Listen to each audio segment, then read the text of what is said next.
On. Early kickoff on Saturday afternoon, Oklahoma against South Carolina, an SEC battle on the SEC network. I'm going to give you a free play with analysis in this Saturday college football game right here, right now. Hi, this is Steve Merrill, WagerTalk.com, right back here on WagerTalk TV. And you don't have to wait long for this one. It's at 12:45 Eastern Saturday on the SEC network. Number 14 ranked Oklahoma fallen in the rankings after their loss to Texas last week against unranked South Carolina. And a little bit of shakeup in the Gamecocks locker room this week. Their offensive line coach was fired by head coach Beamer. So we'll see if that makes a difference. I don't know if the offensive line coach is the reason this offense has struggled. But if you look at the rushing numbers, really bad numbers this season. In fact, they finally ran the ball decent against LSU, which is ironic that they fired the O-line coach because the last two games, they've had their best two rushing games of the season. Against Kentucky, 178 yards rushing. Against LSU, 193. Now, they did run the ball 93 times in those two games and only threw the ball 15 and 27 times. So maybe they weren't satisfied with the yardage considering they ran the ball 93 times. But I look for ground and pound once again. And I think the fact that they fired the offensive line coach tells you that they're trying to improve this very mediocre rushing attack that's averaged just 3.3 yards per carry this year. But they faced some tough opponents that given up just 3.5 on average. And Oklahoma's a really strong defense, giving up just 2.7 yards per rush. And overall, just 5.1 yards per pass against teams that average 7.6. South Carolina has actually been decent throwing the ball, 8.2 yards per pass against teams that allow just 6.9. But I still think the Oklahoma defense has the edge in this game. And if you look at my power ratings and mathematical ratings, I've got Oklahoma right now as the third best defense in the country.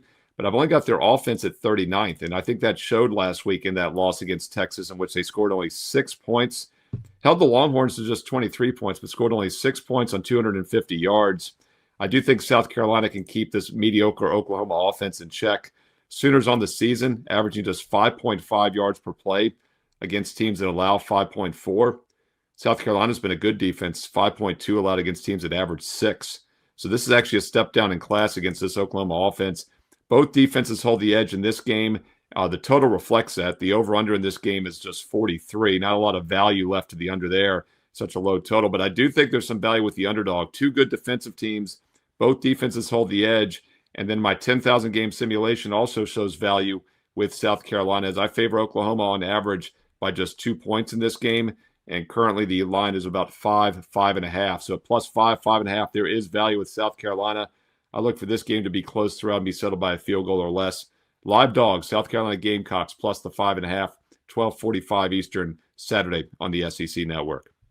Hey, there you go. Breakdown for one of your early games Saturday. Don't forget, I've got a ton of other free play videos here on the channel, including my ever-popular college football top 25 report for Saturday.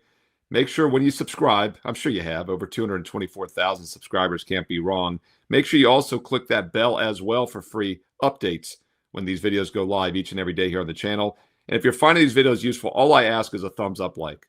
I did all 10 weeknight college football games, Tuesday, Wednesday, Thursday, and Friday this week for you. All I ask is a thumbs up like. Hey, a positive comment below helps as well, because if I know you're liking the videos, then I'll keep doing more of them each and every week here on WagerTalk TV. Now, don't forget, if you want my personal best bets, it's quite simple. Go to my page, Steve Merrill, WagerTalk.com, and you will see my best bets available each day for my direct clients. And if I have a play that I'm using, my clients get it. It's been that way for the past 29 years since I started as a full-time professional handicapper and sports bettor back in August of 1996. When I'm using a game, my clients get them. And I'm very selective, maybe 2 to 3 best bets per day, all sports, which means those last cuts are pretty strong opinions. I give you a lot of them here in the free play videos, and I also post them on my page daily, including an advanced NFL play for this Sunday with analysis, which is available right now. So go get the advanced NFL play. Check out my strong college and pro football best bets for this weekend. And there's lots of different ways to get them.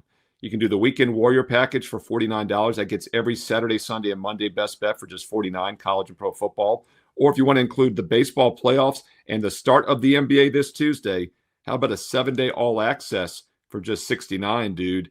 Hey, normally it's $99, but with that promo code you see on your screen, week 30, WEEK 30, you're getting an instant 30% discount off the normal rate. You get 7 days and nights of all sports, all access for just $69. That's less than $10 a day. That's all my college and pro football, Major League Baseball playoffs, and the start of the NBA the next 7 days and nights for just $69 when you use promo code WEEK30 at checkout. Now, if you want a sample, that's a great option. But if you're ready to take a serious long-term investment approach, I highly recommend a 1-year all access And right now you get an instant $500 discount on the 1-year all-access pass with promo code YEAR500 at checkout. Let's do the math here. That works out to about $1.50 per play for every sport every day. YEAR500, instant $500 discount on my 1-year all-access pass. That is available right now as well. That gets every college and pro football, college and pro basketball, and Major League Baseball best bet for the next 365 days and nights. It's actually more than 365 because if it's ever a small card, say 2 or 3 games on the board, I never force anything. If we ever pass, you get an extra day added to your subscription. So that is a true 365 days of best bets, all access for about $1 a play. Promo code YEAR500 gets you that instant $500 discount. Hey, look, you don't have to memorize the special offers, and it doesn't matter if you get a 1 day, a 1 week, a 1 month, a 1 year. Every client gets the same best bets I'm personally using each day on my page, and then that last cut goes up as a bonus free play. Go get the bonus NFL free play for Sunday and check out my strong best bets for Saturday college football right now. Steve Merrill, WagerTalk.com, and hey, get there quicker with shortcut WT.buzz/SM. On the way out, don't forget to follow me on social media on X and Instagram at Steve Merrill. You see in the bottom corner of your screen, 2 R's, 1 L, MERRIL, at Steve Merrill on X and Instagram. And stay tuned here to WagerTalk TV because you know there are a ton more free play videos coming up next. Welcome back, everybody, to WagerTalk TV. I'm Ross the Boss Benjamin. It's Thursday, October the 16th, and I got 2 college football winners on Saturday, October 18th card, and they come in games between LSU and Vanderbilt in Missouri and Auburn, 2 really competitive as they look on paper SEC matchups. I'd like to thank everybody out there who's sent their good wishes toward me as I went through some health concerns over the last couple of weeks that's kept me on the shelf. Thought I had a stomach bug, folks, a couple weeks ago, and it ended up being, after going to the emergency room, ended up being a gallbladder infection and emergency surgery and a 5-day hospital stay. But I'm going to be okay, and I'm back. And I really, really do appreciate all the messages that was sent to customer service and some of the comments on yesterday's Wager Talk Today show. So again, folks, without you, these videos would not be successful and I wouldn't be talking to you right now. So thank you. All right. So before we get going, if you have not subscribed to our YouTube channel, please take a second to do so. Click on that subscribe button, Wager Talk TV, and you'll be privy to some of the best sports betting experts in all the world right here on Wager Talk TV. And also, folks, be kind enough to give my video a like. I put a lot of time and effort into bringing you quality free pick videos each and every time you see me. So just a small ask, small favor, hit that like button. And if you don't want to, that's fine too. I appreciate you watching. Also, folks, your comments. Let me know who you like in college football week 8. Leave your picks in the comments section and be nice to each other, folks, okay? Because we disagree sometimes, not only with me, but other viewers, doesn't mean we have to go to war. It should prompt some healthy conversations. Everybody's entitled to their opinion. And as we well know, when it comes to sports betting, a lot of times there's disagreements. And sometimes we agree, but that's all part of it. Just be nice, be respectful, don't be demeaning, and no vulgarity. All right, let's get to the first game. LSU at Vanderbilt, 12 p.m. Eastern time, couple teams with 1 loss. And it's be safe to say that Vanderbilt coming off that loss against Auburn or Alabama last week, and LSU lost the game on the road at Ole Miss. So this is pretty much an elimination game in the SEC. If either one of these teams want to get to the SEC title game, this certainly is imperative they come away with a win. LSU has won the last 10 times these schools have met on the gridiron, and the last Vanderbilt win came way back in 1990. And last year, LSU a close win at home in Baton Rouge, 24-17. So obviously Vanderbilt has some big time revenge going into this game, and they're about as best suited as can be to have a realistic chance of knocking off Vanderbilt, and that's why the odds makers currently have the Commodores as a 2.5-point favorite. LSU is winning with their defense. They've allowed 10 points or fewer in 5 of 6 games.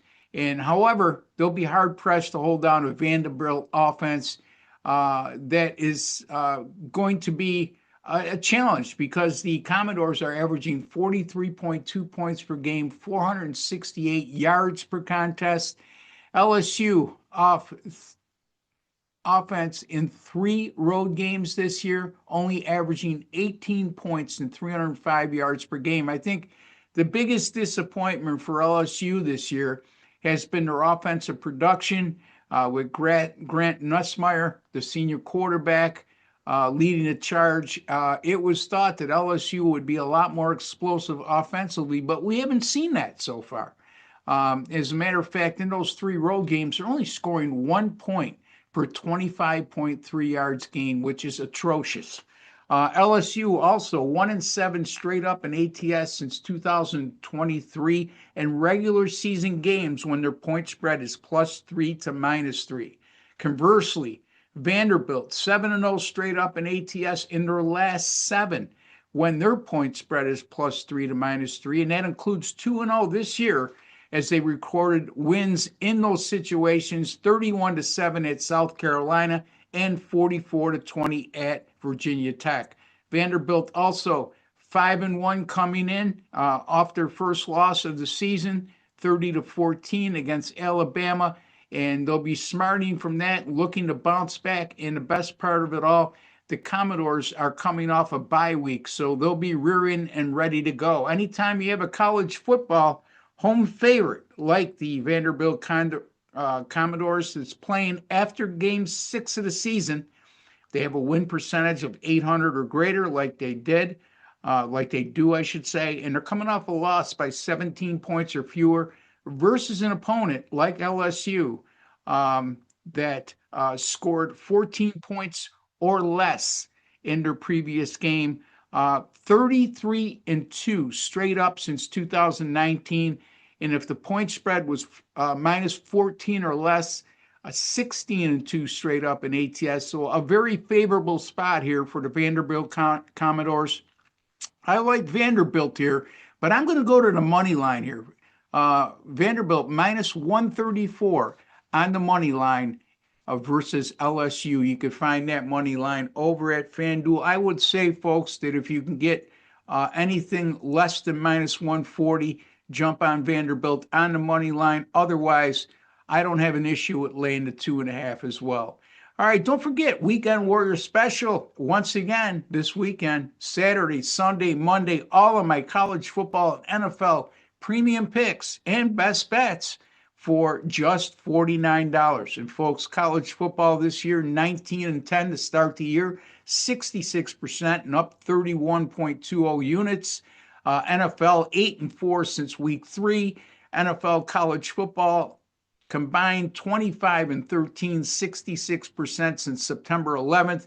In college football, #1 in win percentage, #1 in units earned, and #1 in units earned over that's last year, and #1 in units earned over the last 2 seasons. As a matter of fact, since September 9th of 2023, my college football premium picks 145-95, 60% and up exactly 112 units. All right, let's get to our next game, which is Missouri and Auburn. Right now, the Missouri Tigers are a 2-point road favorite. They opened as a dog. They've been moved to a 2-point favorite, and I could see why. I mean, Auburn has lost their last 3 and scored 17 points or less on each occasion during that stretch. They average just 12.3 points per game and 247 yards gained per contest during this 3-game losing streak. They're very good defensively if you look at their numbers overall. However, they've been exposed on a couple occasions where they allowed 483 yards to Baylor and 414 to Texas A&M. Missouri has allowed 325 yards or fewer in all 6 games this year. So this is an excellent defensive team for Missouri.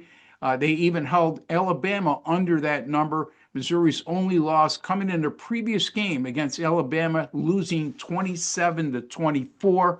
Nothing to be ashamed of here. Here's the difference between Missouri and Auburn. Both good defenses, but Missouri's offense, 41.7 points per game, 511 yards per contest, and averaging 6.7 yards per play. I just think Auburn doesn't have enough firepower offensively to hang with Missouri for the entirety of the four quarters. I think ultimately Missouri's offense will be the difference in this game, and their defense, you can make a strong case. You could argue that Missouri's defense is a tad better than Auburn's. As a result, I am going to take the Missouri Tigers here on the money line, again, at FanDuel. You can get this price at minus 120. Missouri minus 120 over Auburn. Otherwise, the point spread is -2. And as you well know, folks, if I can get less than 140 on a favorite of -2.5 or less, I always opt to take the money line. And certainly in this case, Missouri minus 120 over Auburn. Until the next time, for WagerTalk TV and Ross Benjamin, take care and God bless, folks. Double gamer time. We've got two early start games on Saturday worth discussing. Michigan, Washington, LSU, Vandy. Two big-time showdowns, one in the Big Ten, one in the SEC. Who will cover the point spreads and why? Let's find out here now. Teddy covers from WagerTalk.com with a pair of big game breakdowns for a Saturday early start action. Let's start by looking at my Odds Logic live odds screen. We'll talk about Michigan, Washington first.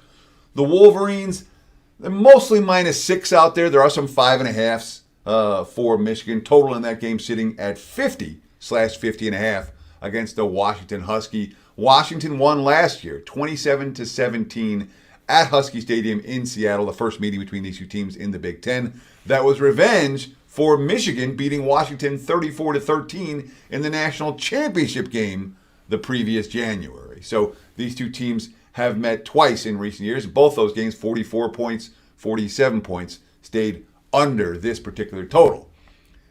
Michigan at the Big House has been pretty strong. They're 29-2 straight up in their last 31 home games dating back to the start of the 2021 season. And honestly, I throw out everything from 2020 at this stage. And we talk about the 2019 earlier. That's a long time ago now. So 29-2. That's straight up. And again, they have to win by margin in order to cover this number. But nonetheless, 29-2 is worth something. The two losses, it's worth noting who they came to. Texas was number 3. Oregon's number 1. They're not losing to mediocre or even good teams. They're only losing to elite teams. And Washington, they're good. They may be really good. They're not elite. And not this year's version. It may take a few years for Jed Fish and company. Now, we get a lot of hype, a lot of buzz about Bryce Underwood and what he's had on his plate. And Underwood, he played okay at Nebraska, 105 passing yards, 61 rushing yards. He had his best passing game of the season against Wisconsin, 270 passing yards. But it's not like he's been great. And the loss at USC last Saturday, maybe the worst one, it wasn't a great game. 15-24, 207 yards. He took a bad sack that pushed him out of field goal range in the first half. He threw a pass into a crowded area and took an interception after halftime with Michigan trying to rally back. It wasn't great. Sharon Moore, head coach.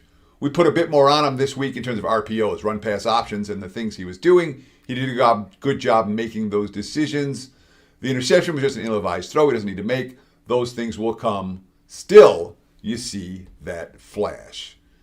And you do see that flash with Underwood. He hasn't put up monster numbers yet.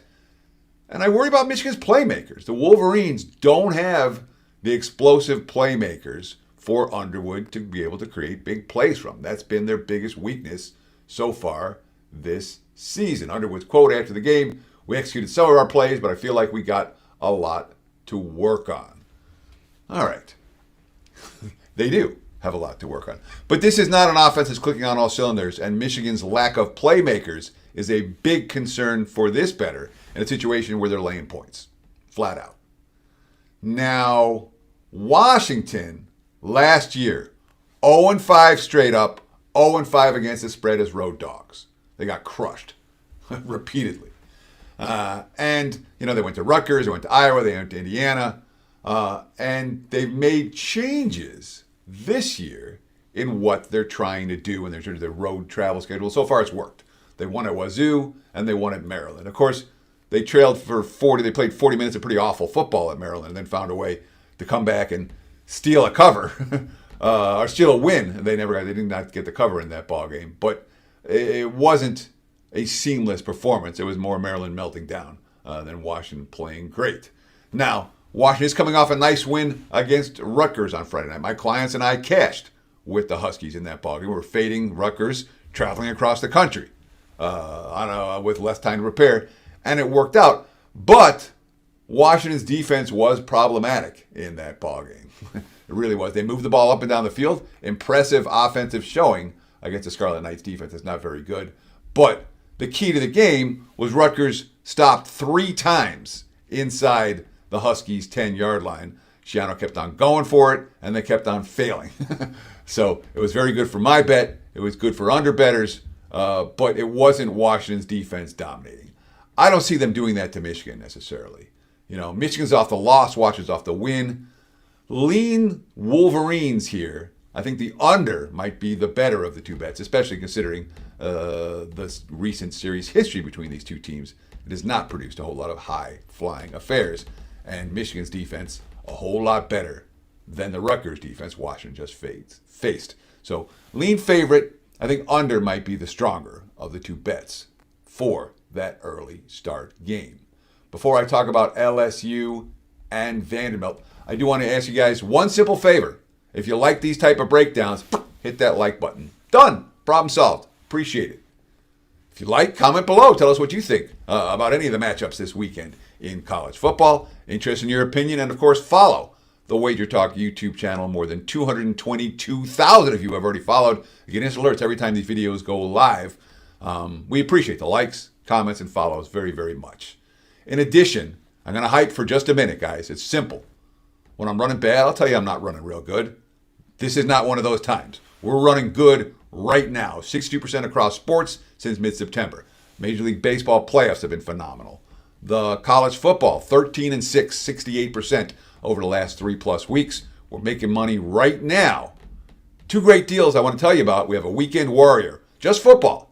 $49 gets you every play Saturday, every play Sunday. And if I have a Monday night release, you'll get that as well. Again, $49, Weekend Warrior football package. It's a good deal and gives you an opportunity to get on board. We also have a great deal right now on 30-day all access. That's going to include all the baseball. NBA starts this next coming week. Number 1 in profits at NBA since 2022 at WagerTalk. More than 220 units of profit. I like the NBA. We make money in the NBA. And of course, you get the football, college, and NFL as well. Take $50 off that 30-day all access. It's $249. It's about $8 a day. Check it out on my page, wt.buzz/TC, or visit the website, wagertalk.com. So, looking at the Odds Logic live odds screen, LSU versus Vandy. And this one, if you haven't been paying attention to the SEC for the last year or two, you're like, what? Vanderbilt, -2.5 at home off the bye against LSU. LSU coming off a game against South Carolina, which they didn't really play very well. The box score was better than the final score, 20-10 final. But they outgained South Carolina by 2.5 yards per play. That was better than they had against FCS Southeast Louisiana early in the season. Again, it didn't show up in the final score. Why? LSU turned the ball over at critical times. 2 turnovers in goal-to-go situations for the Tigers offense. But they averaged over 5 yards per carry for the first time this year. And that's a pretty good run defense the Gamecocks have. Okay, they had a better running success rate, the best running success rate they've had against any defense so far this season. And when you can run the football, all of a sudden Grant Nussmeier gets better, and Garrett Nussmeier, I should say. And while he threw a couple of picks in that ball game, he was pretty closer. It looked like he was back to being full strength. And all of a sudden, Trey'Dez Green, again, run the football. And The receiving game, the receivers all of a sudden step up. Trey Green had his best game of the season, 8 catches, 119 yards, and a touchdown. In addition, Brian Kelly talking to the media earlier this week, quote, "I think we got good news on all of the injuries." So LSU relatively healthy. The injuries they had this past weekend, nothing worthy of downgrading the team for. Not even close. So it's a positive sign in that regard for LSU. And we know what LSU wants to do. This is a team that has an identity. They want to stop the run, and when they stop the run, the defensive backs can make plays. And that's worked against most SEC offense. I don't know if they contain the heavyweights, but Vandy's not a heavyweight. Sorry. Very impressed with Diego Pavia. Very impressed with the Commodores. They have receivers this year. They're coming off a bye. They're coming off that loss to Alabama, their first loss of the season. They've extra time to prepare. So they'll be as healthy as they've been coming out of the bye week. And again, you're talking about a program that was 12-45 prior to last year. Bottom feeders, the worst team in the SEC, and it wasn't close. Well, they're 12-7 straight up over the last year and a half. I understand they lost to Bama for the break, but they were in that game. This game, however, they don't have to be in it. They have to win it. LSU's got the better defense. I don't think it's that close. And when we look at Vandy's schedule so far, they get Virginia Tech. That was the Power 4 non-conference game. Oops, they fired Brent Pry. The Old Dominion of the world. They played South Carolina without the Lenora Sellers in that ball game. Charleston Southern, Georgia State, Utah State. I think this point spread's rich, plain and simple. I think it's a little bit too high, and I think LSU deserves to be chalk here. No issues with taking LSU on the money line. No issues with LSU to plus the points. I'm a Vandy believer, but I believe this point spread's wrong. I think LSU is a legit favorite in this ballgame, even though they're not the sexy this year's team. They got the better defense. Their quarterback has the upside, and they've got playmakers that I think Vandy doesn't. So LSU plus is my pick for Vandy LSU. Thank you so much for watching this video. Best of luck with all your bets this weekend. Stay tuned right here on the channel for more quality video content from WagerTalk TV. Those likes, comments, and follows make all the difference. And again, visit my page, www.buzz.com/TC, to take advantage of that $49 Weekend Warrior package, or take $50 off the 30-day all-access pass. Cheers. Have a great weekend. Thanks for watching. Let's move to a real fun game here. College football, Ole Miss versus Georgia. Ole Miss, very, very fast tempo, one of the fastest in the nation. My question, I wonder which defense gets tired in this one. If Georgia's defense can't get off the field, are they going to get tired? Or if they slow down Ole Miss's offense, is Ole Miss's defense going to get tired? I don't know. We got a 7.5 line here with over under at 54.5. How do you break down this Georgia Ole Miss game? Well, let's start with the obvious here, first of all. You've got the number 6 team versus the number 9 team. And you would think when you see, 2 top 10 teams like this, marquee schools, that we would see a line of 3.5, right? These are 2 of the best teams in the country, right? No, Vegas put this line out, as you said, 7.5. Now, we are seeing some 7s start to pop up, but they put this out over the touchdown. And I've always said, and you've got people that do this for a living, and I'm talking about the Vegas bookmakers that actually take bets. They set a number versus people that set the polls, that sit in a room and watch games and then vote on who they think is the better teams. I'm always going to side to the lines makers in these type of things. And to me, they're telling me which is the right side here, and that's Georgia. And you talked about it's going to be a clash of styles. Mississippi, they're going to go, like the chicken with their head cut off, up and down, try to go that frantic pace. And Georgia's going to, they've been there, they've done that. Georgia can play fast. We saw that in the Tennessee game, the 44-41 game in overtime, or they can play a slugfest like we saw when they played Alabama in a low-scoring game. I think it's going to be Georgia's defense that's going to end up being the difference in this game. I'm going to go ahead, lay the points with them. Ole Miss, you look at some of their other games, they were in a shootout with Arkansas, 41-35.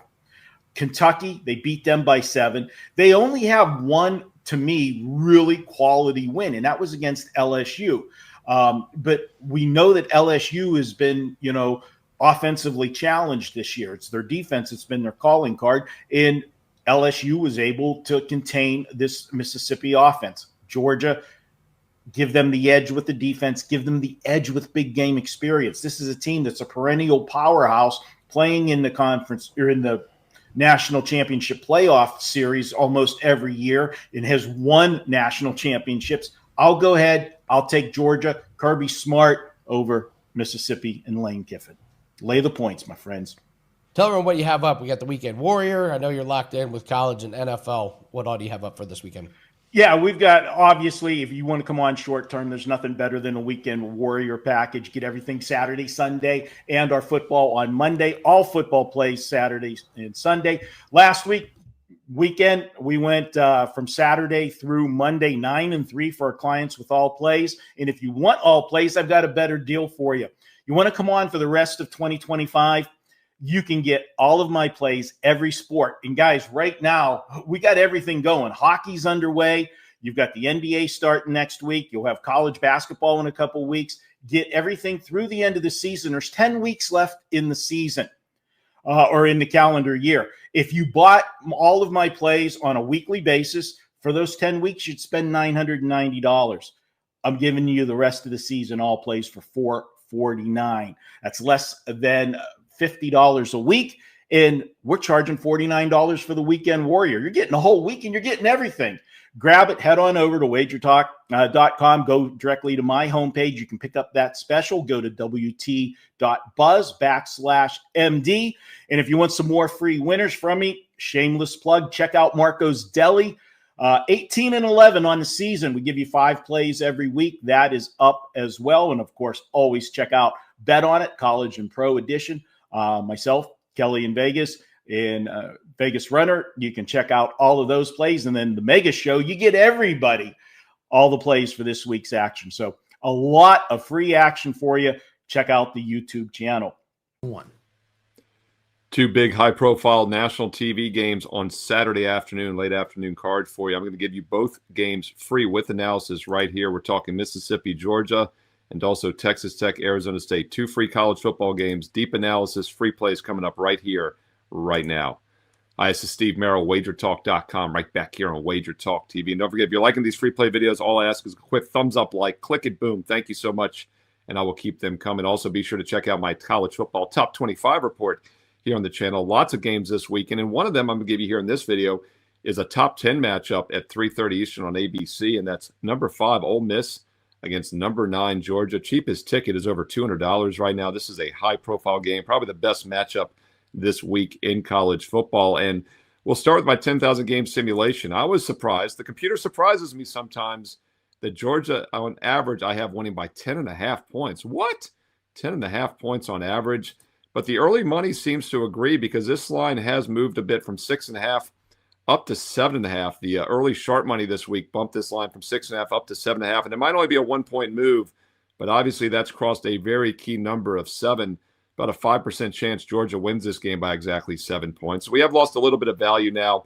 I like Georgia more if you can get -7 or less. We'll see if this settles back down by Saturday afternoon, because I wouldn't be surprised to see the public not come in on Ole Miss here. And most of that money will come in on Saturday. The higher ranked team catching more than a touchdown, this line might drop back a bit if the public comes in on Ole Miss, as I expect. And at -7 or less, I would lean towards Georgia, as once again, I project a 10.5 point win on Saturday afternoon. 2 really good offenses, both top 20, 2 very good defenses, both top 16 in my rankings.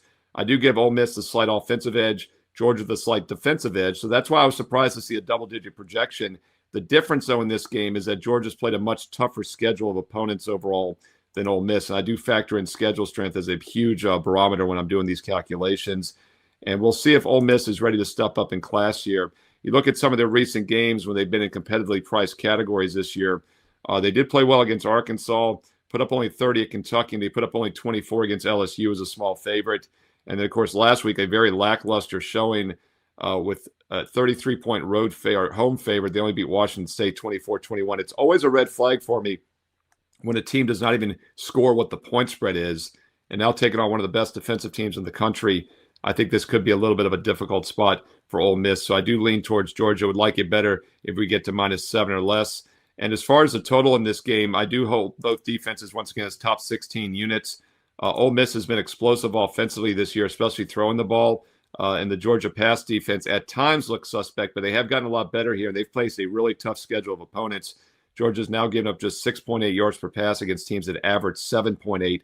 And that's gotten a lot better than a few weeks ago where they were pretty much net neutral in their pass defense. And overall, they're giving up just 4.9 yards per play against teams that average 6.0.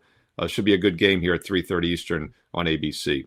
All right, another high-profile game for you at 4 o'clock Eastern, a battle of two contenders in the Big 12. Texas Tech looks like the team to beat.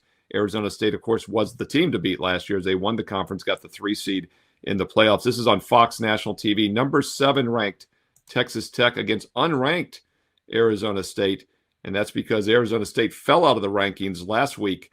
They were number 21 in the rankings last week, and I don't even see them getting any additional votes now in the additional votes in the AP poll. The coaches poll, they're coming in around 30th or so in the additional votes. So yes, Arizona State's trying to get back into things now after losing last week at Utah. And it wasn't just a loss, it was a blowout loss, 42-10. Not a surprise. Utah was almost a 10-point favorite in that game. And I mentioned in the video that line was big for a reason. The Utes were the better team in altitude. Quarterbacks injured for both teams. It does look like Arizona State will get their quarterback back. Sam Levitt is listed as available to play Saturday with his Achilles injury. The bigger question mark in this game, of course, is Texas Tech starting quarterback. Brandon Morton's having a great season, 13 touchdowns, only 3 picks. Backup Will Hammond has thrown about 57 pass attempts. He's averaging 7.2 yards per pass. Morton's averaging almost 10 yards per pass. So big drop-off here if Morton's unable to go. He is listed as questionable with an ankle injury. The initial line on this game was 10. It's now down to 7.5. So the betting markets are obviously pricing in the fact that the Texas Tech quarterback is questionable. Keep an eye on this one. It kicks off once again at 4 o'clock Eastern. One thing I wanted to point out, though, was the advance line in this game. Such a big number from this summer. This summer, Arizona State was projected to be about a 4.5-point home favorite. Now they're a 7.5-point home dog. So you're always talking about a 2-touchdown swing. Problem is, it's legit. In my 10,000 game simulation, with Morton healthy, favors Texas Tech by over 11 points on average in this game. And I do rank them right now as the second best offensive team in the country. I only rank Arizona State as 60th. So huge offensive edge for Texas Tech. However, we got to make sure Morton is going. Defensively, though, Texas Tech also has a nice edge. 17th ranked defense, Arizona State only 44th. So once again, that's why I've got Arizona State as a double-digit dog in this game in my power ratings. And with the uncertainty at quarterback, let's just take Texas Tech out of the equation, and we'll look at an Arizona State team total instead. You know, the total in this game is priced right now around 51.5, 52. 51 is a very key number. About a 3 to 4% chance this game lands on exactly 51 points. And with both quarterbacks banged up, maybe lean under. The problem, though, is that this Texas Tech offense on their own is averaging 47.5 points a game. So do we really want to play under 51.5 when one of the teams is putting up 47.5 points a game? So once again, as I said, let's just take Texas Tech out of the equation, the uncertainty at quarterback, and we'll look at that Arizona State team total instead. So instead of looking at the full game total of 51.5, let's look at Arizona State's team total. By the way, Texas Tech around 35 in this game. Arizona State 21.5 to the under. 21.5. I like under 21.5 team total for Arizona State. 21 is, needless to say, a very key number. 20 is key as well. And this Texas Tech defense, everyone talks about the offense. This is a really strong defensive team. They've held everybody to 17 points or less this year, and they held their first 5 opponents each to 14 points or less this season. So all 6 games, they've given up 17 or less. They give up just 12 points per game on average, just 4 yards per play. And another reason I like the team total for Arizona State under is they don't throw the ball well. They have a great rushing attack, 200 yards a game on the ground. Problem is Texas Tech has given up 2.2 yards per carry. Arizona State does not throw the ball well. 6 yards per pass against teams that allow almost 7. Texas Tech's given up just 5.5 against teams that average 7.5. I don't see Arizona State moving the ball well, even if Levitt is healthy back at quarterback. That might be a detriment. He hasn't been that good this year. And when they get behind in this game, which they might, they have no backdoor cover potential. Arizona State under 21.5 team total, I think makes a lot of sense in this game on Saturday, 4 p.m. Eastern on Fox. Hey, there you go. 2 of your biggest mid-afternoon games on Saturday, free plays and analysis. Hope you found it useful. If you did, all I ask is a quick thumbs up, like, and if you have a couple more seconds, a positive comment below goes a long way to keeping these videos free and plentiful. And I do mean plentiful. I'm trying to do all the weeknight national TV games in college and pro football, as you know. Well, this week got a little tricky because we had 10 of them. And I gave you free play videos on all 10 weeknight games on Tuesday, Wednesday, Thursday, and Friday this week in college football. Hope you found it useful. I know you did because we got tens of thousands of views, lots of positive comments. And once again, the more thumbs up, likes, the more free plays I will do every week in college and pro football. And oh yeah, don't forget, the NBA starts this Tuesday. Basketball season is here in just a few days. Speaking of basketball, baseball playoffs are also going on. This is a great time to be an all-sport, all-access client at WagerTalk. And I've got some special offers for you right now that can help you take advantage of this great time of year. We are red hot, by the way, hitting over 65% on best bets the last couple of weeks. Baseball playoffs hitting over 67% as I do this video. Football hit 67% last week in college and pro combined. NBA starts this Tuesday. If you'd like to try out 7 days of all sports, all access, get an instant 30% discount with promo code WEEK30. Normally it's $99. You're going to get it for just $69. You see it on your screen there, WEEK30, WEEK30. Instant 30% discount on a 7-day all-access pass that gets football, baseball, and basketball. Just go to my page, select the 7-day, and at checkout, use promo code WEEK30 for the instant 30% discount. That gets it down to less than $10 a day, just a couple dollars a play. Or if you're ready to take a serious, consistent investment approach, those who have been with me are ready to do so and start treating sports investing as it should be, as an investment. 1 year all-access, instant $500 discount with promo code YEAR500. This is the best offer. This gets it down to just about $1 a play for every college and pro football, college and pro basketball, Major League Baseball best bet for the next 365 days and nights plus. Because if I ever pass on a given day, and I'm very selective, by the way, 2 to 3 best bets per day on average. Say if there's a small card on like a Thursday or a Wednesday when there's just a couple games, I'll pass because I don't force anything. I treat this as an investment. You'll get a bonus day added on to your subscription. So this is a true 365 days of best bets, all sports, all access for about $1 a play when you use promo code WEEK500 on the 1 year all access. Look, you don't have to memorize the promo codes of the special offers. They're all listed on my page right now. And it doesn't matter if you get a 1 day, a 1 week, a 1 month, or a 1 year. Every client gets the exact same best bets I am personally using.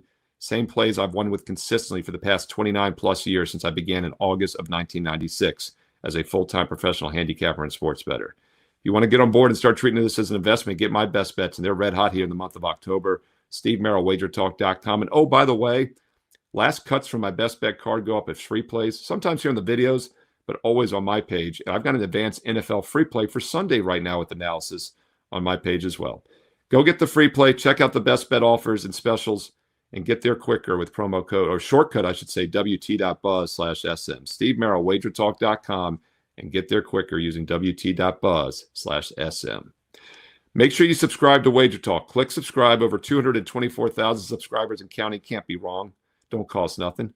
And click that bell as well. You will get an instant alert when these videos are posted, including my college football top 25 video, which has several more big games, my NFL Sunday Fade the Public video, the Sunday night and Monday night NFL free plays, all those weeknight games I talked about. Click subscribe, click the bell for an instant alert. Thumbs up, like, comment below. And also, don't forget to follow me on social media at Steve Merrill. You see it in your bottom of the screen, at Steve Merrill, 2 R's, 1 L. There you see it, 2 R's, 1 L, MERRIL, at Steve Merrill on X and Instagram. And stay tuned here to WagerTalk TV because you know there are more free play videos coming up next. This is an incredible game. We got Tennessee and Alabama, number 11 versus number 5. Both teams 5-1. Alabama -8. What a big number. And then you got the over-under at 59. They both have a common opponent, Georgia. Alabama won at Georgia. Tennessee lost at home to Georgia. I'm guessing that's why this is an 8. Odd number. How do you break this game down? I mean, so an odd number. I'm fascinated by that because to me it's right where it should be. But I mean, you think it should be higher? You think it should be lower? I don't understand. I just think 8 is a weird number in a football game. To me, it tells me the books aren't quite sure what they want to do. Maybe the markets have pounded this number to 8. I just mean it's a strange number for two teams that are pretty similar in the rankings. Sure. I mean, rankings are pretty irrelevant. The question is how good these two teams actually are and how well they match up against one another. And I used a free play last week betting against Tennessee. And it's a game they could have lost outright. at -10. They beat Arkansas 31, but they lost the yardage battle in that game. Tennessee won because they were +3 in turnovers, which certainly helped. And, of course, Arkansas came through the back door for the late score to cover. Bama's in revenge. They lost to the Vols last year 24-17. They were outrushed 214-75 in that ball game. So that's a nearly 3-1 rushing advantage for Tennessee in that contest. Vols 2-1 straight up the last 3 meetings. So they won in 2022 as well as 2024. Last year, Alabama lost 4 games. Vandy, Tennessee, Oklahoma, Michigan. The first revenge matchup, they beat Vandy by 16, uncovered. If you watch that game, it was a little bit closer than the final score might indicate. It was not an easy cover, was not a wire-to-wire job for Alabama, and it took a couple of Pavia picks, including a key one in the red zone to allow the Crimson Tide to cover that number. And I don't think this Alabama's offense is clicking on all cylinders. They've scored 30 points or less each of the last 3 games. This is their 4th straight game against a ranked foe. All right, they played Georgia and Missouri as well as Vanderbilt. I worry about them being a little bit fatigued here. They're certainly the more banged up of the 2 teams. And the offense, 30 points or less each of their last 3 ball games. Quarterback Ty Simpson can't play any better than he's playing. 16 touchdowns, 1 interception this season, 71% completions. So the QB play is off the charts. The passing game is working really well, and Alabama's still not winning by margins and putting up points in bunches. Why not? The run game hasn't worked. There's no big plays in the run game. There's no quick strikes in the run game. The run game's been very, very pedestrian. Now, Alabama got blown out by Florida State in the opener. And all they've done since is win games, cover point spreads. 4-0 against the spread, 4-0-1 against the spread. They pushed last week against Missouri in the last 5 games since that bomb against FSU. And in general, we like excellent teams. We like elite teams that have a bad loss early, like Alabama did. Those teams tend to hold point spread value and have point spread value. But not after 4-0-1 ATS the last 5. Now, the Vols have been feasting on the weak while Bama's battle tested. Since Georgia, it's been UAB and Mississippi State and Arkansas, not a who's who of elites. And they're 0-3 against the spread in those games. So while Alabama's covering every week, Tennessee hasn't been covering every week. Where's the betting bandwagon? Alabama. Where's the no betting bandwagon? Tennessee. Joey Aguilar has better numbers. Everybody gets good numbers as Simpson. In fact, some of them are better. 9.2 yards per pass attempt. He's thrown 5 picks, but he has 14 touchdowns. But the key is Tennessee's been able to run the football. How'd they beat Bama last year? They ran the football. Each of Tennessee's top 4 backs have a longer rush than the 22-yard gainer from Alabama's top 2 backs. I trust Tennessee to run the football. I like underdogs who can run the football better than the favorite. The last 3 years, again, Tennessee's won 2 of them. They've won the yardage battle twice and tied the 3rd time. DeBoer, yes, he's 10-0 straight up in games at Bryant-Denny Stadium. 8 of those wins have come by double digits. Double digits cover this number.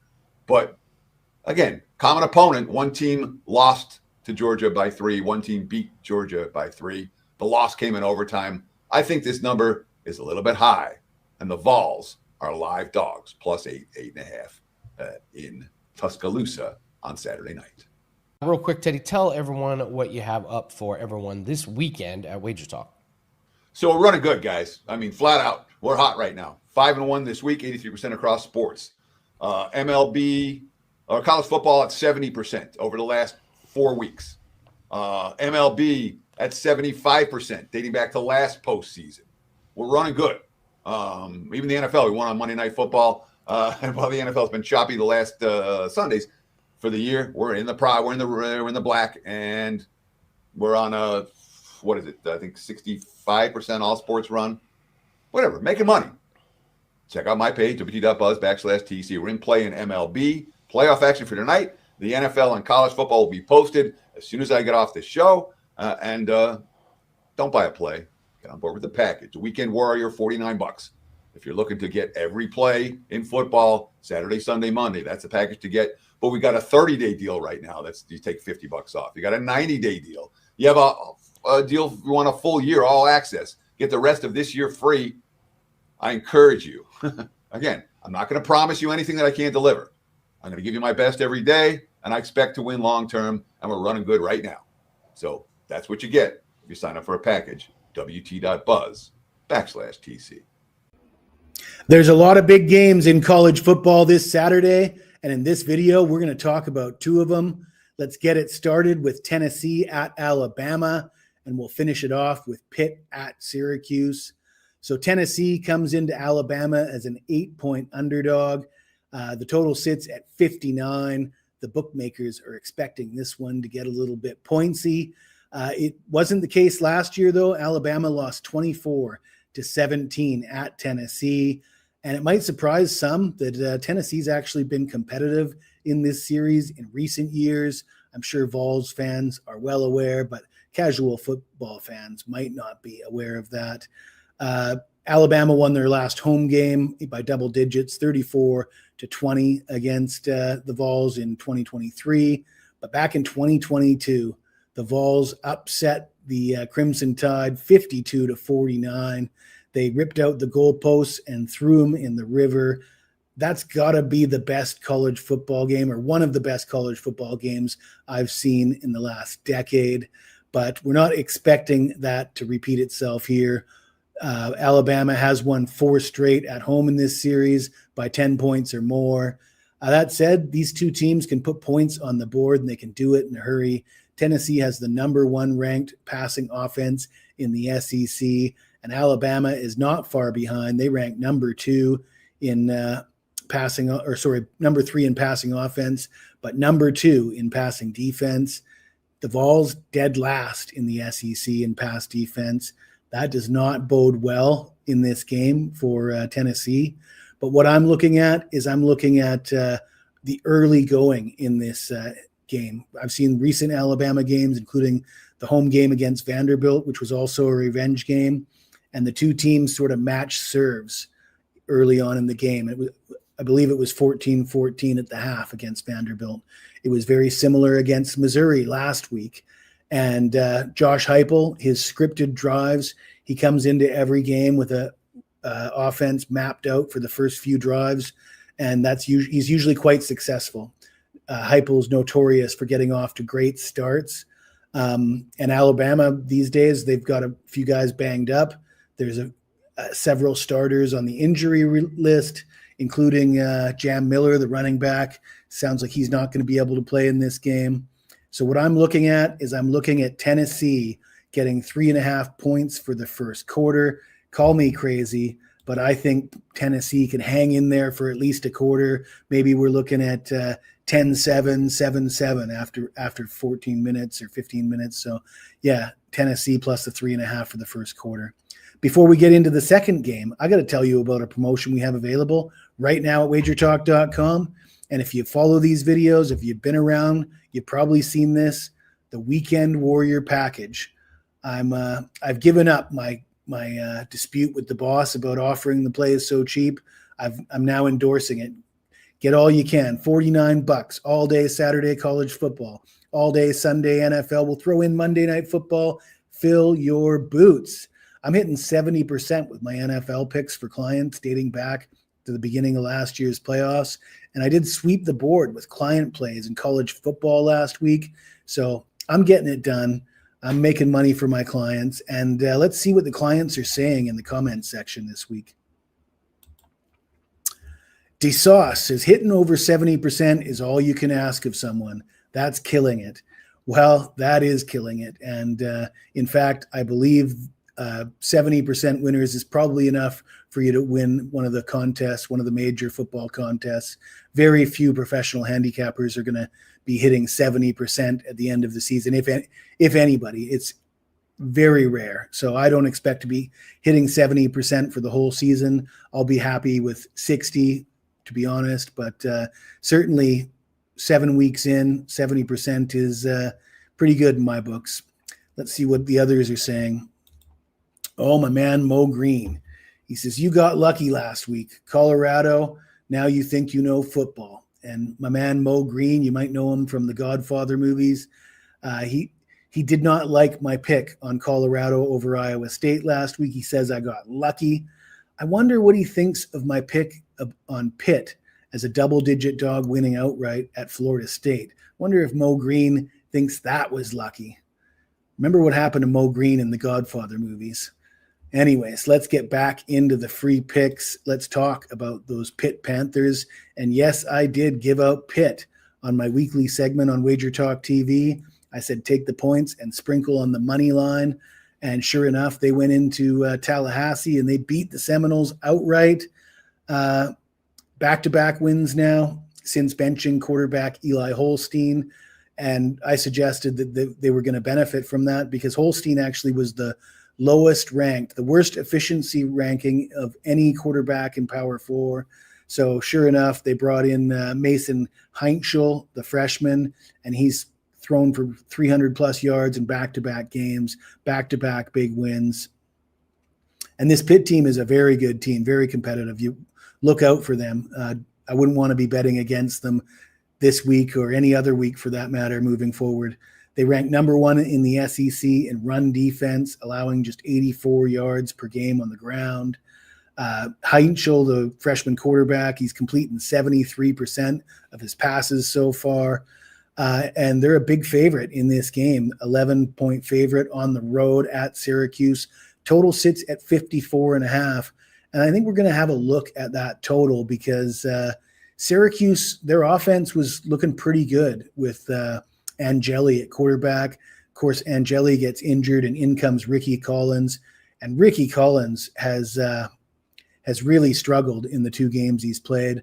But I just want to point out, in the offseason, they had a quarterback battle raging, and they didn't name Angeli the starter until very late. And they said it was a very close quarterback competition. And I'm hoping that given the bye week, Collins can get his feet underneath him, coach him up, get him ready for this game. I think it's a bit of a tough spot for Pitt coming off back-to-back upset wins or blowout wins. And as I said, Ricky Collins almost won the job in the spring. So if you give him an opportunity to get his feet underneath him, I think he could have some success. This Pittsburgh defense has allowed 30-plus points in 3 of their last 4 games. I did mention they're very strong against the run, but they're still giving up points. Like I said, 30-plus points in 3 of the last 4 games. I think we're going to go over in this one.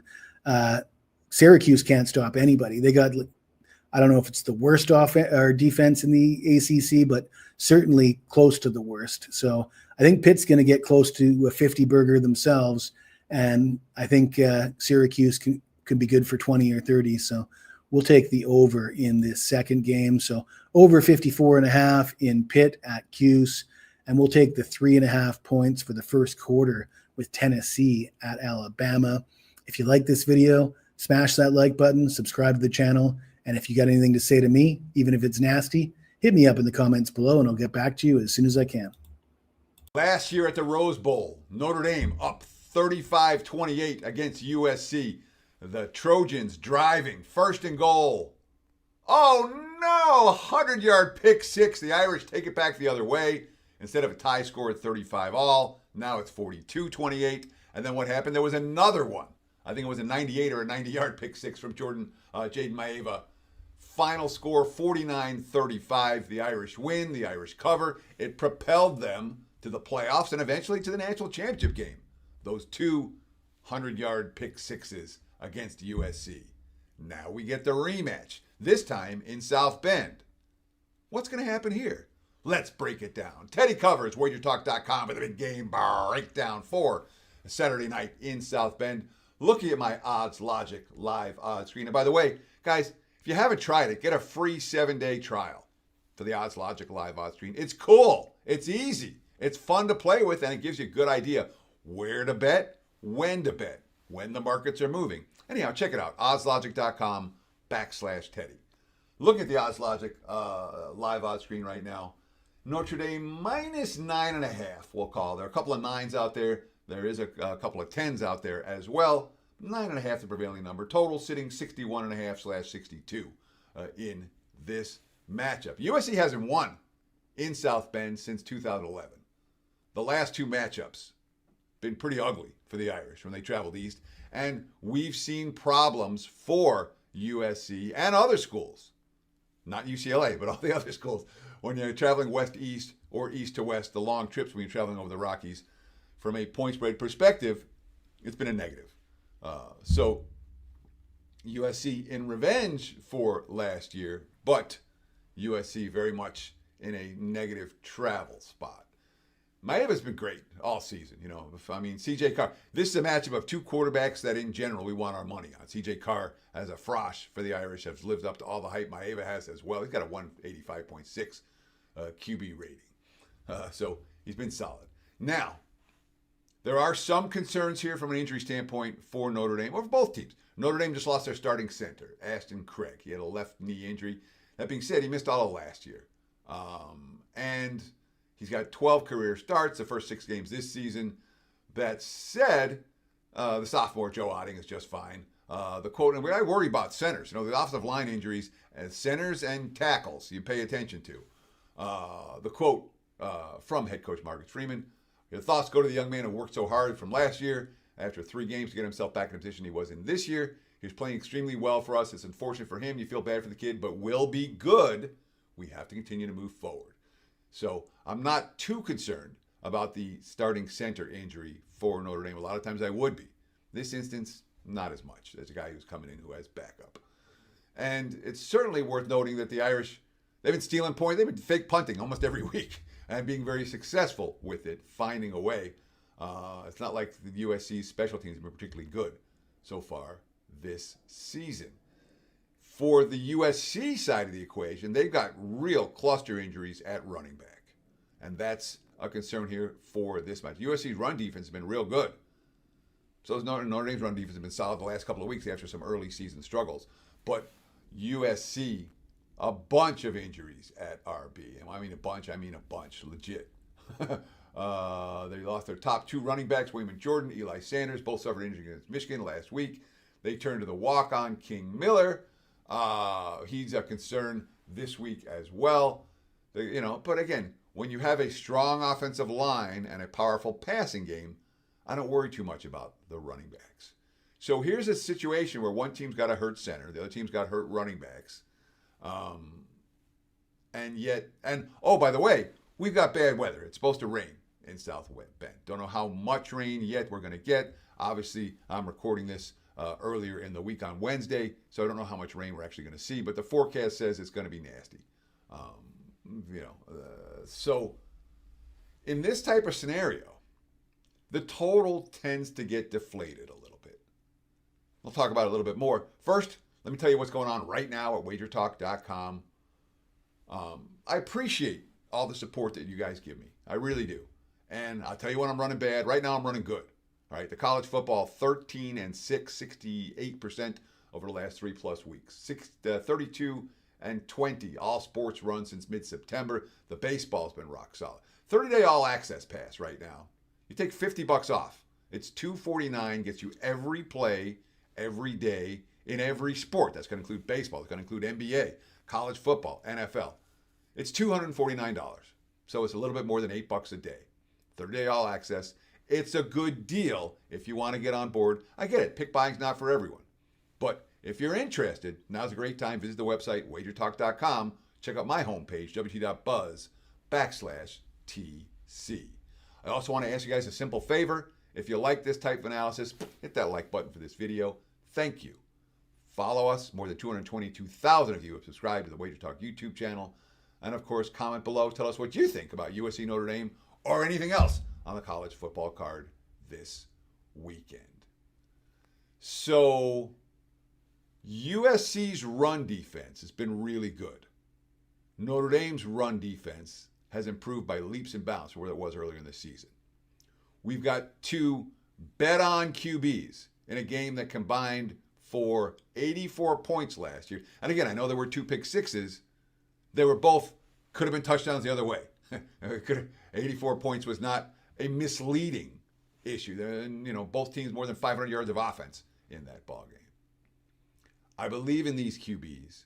The fact that I worry about both teams running the football here means you're probably going to see more passing. More passing, better for overs. Deflated total with the weather. Okay? Don't know how nasty the weather's going to be. All right? The field might be just fine. And Notre Dame is not the scenario back like it was 20 years ago where Notre Dame would let the grass grow when they faced teams that had athleticism like USC. In the modern era, A, Notre Dame plays on field turf, and B, Notre Dame has the athletes to compete with anybody, including USC. So I'm expecting big plays in this game. I'm expecting these two QBs to shine. And if I'm playing, I'm going to look at the over. You can find, again, right now, 61.5. I think that's a good bet. Irish, Trojans, over is the play. Thank you for watching WagerTalk TV. Best of luck with all your bets. Stay tuned right here on the channel for more quality video content. And be sure to like, comment, and subscribe. Cheers. How many college football teams this season are 6-0 against the spread? How many are 0-6? How many teams are 6-0 to the over? How many have yet to have an over? Which conferences are best at home this year in conference action? And which have been the best over the last 4 years? And we're going to finish off this Wager Talk College Football TNA show with 4 college football systems: 82%, 73%, 73%, and 69%.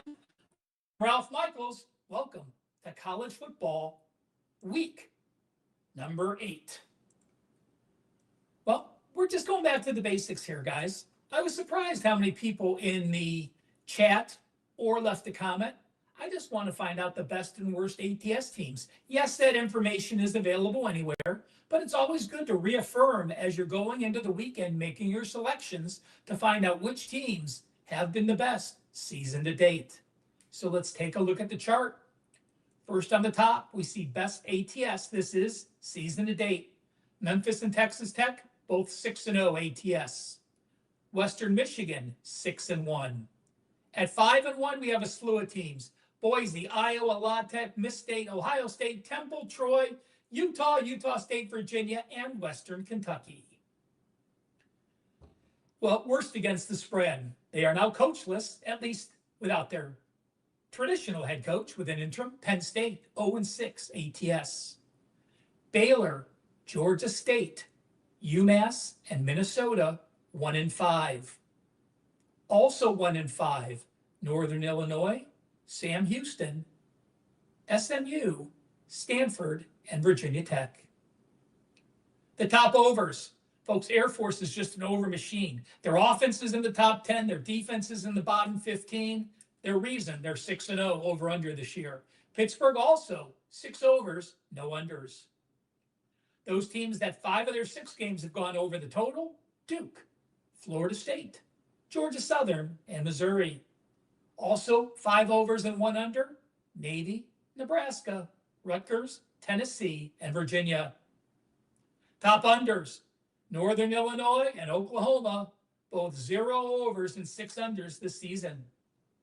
Teams with 1 over and 5 unders: Auburn, East Carolina, James Madison, Kennesaw State, Liberty, LSU, La Tech, SMU, and Tulsa. And then taking a look at the best and worst favorites, the top favorites: Memphis and Texas Tech, 5-0. Illinois and Western Kentucky, 4-0. Penn State, all their games they've been favored, so they're 0-6. Baylor as a favorite is 0-5. Michigan State as a favorite is 0-4. And South Alabama and Virginia Tech, 0-3 against the spread. Before I get to the conference home records over the last 5 years, I do want to mention the Weekend Warrior, an incredible success. Check it out at WagerTalk.com.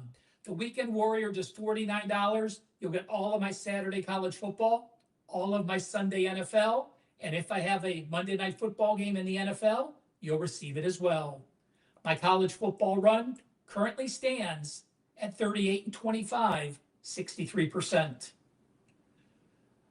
My college football plays 4% and higher, 16-6, 73%. And my college football sides 4% and higher, 10-1, 91%. I will have an NFL 5% this week. I cashed it last Sunday. NFL 5% plays 7-1, 88%.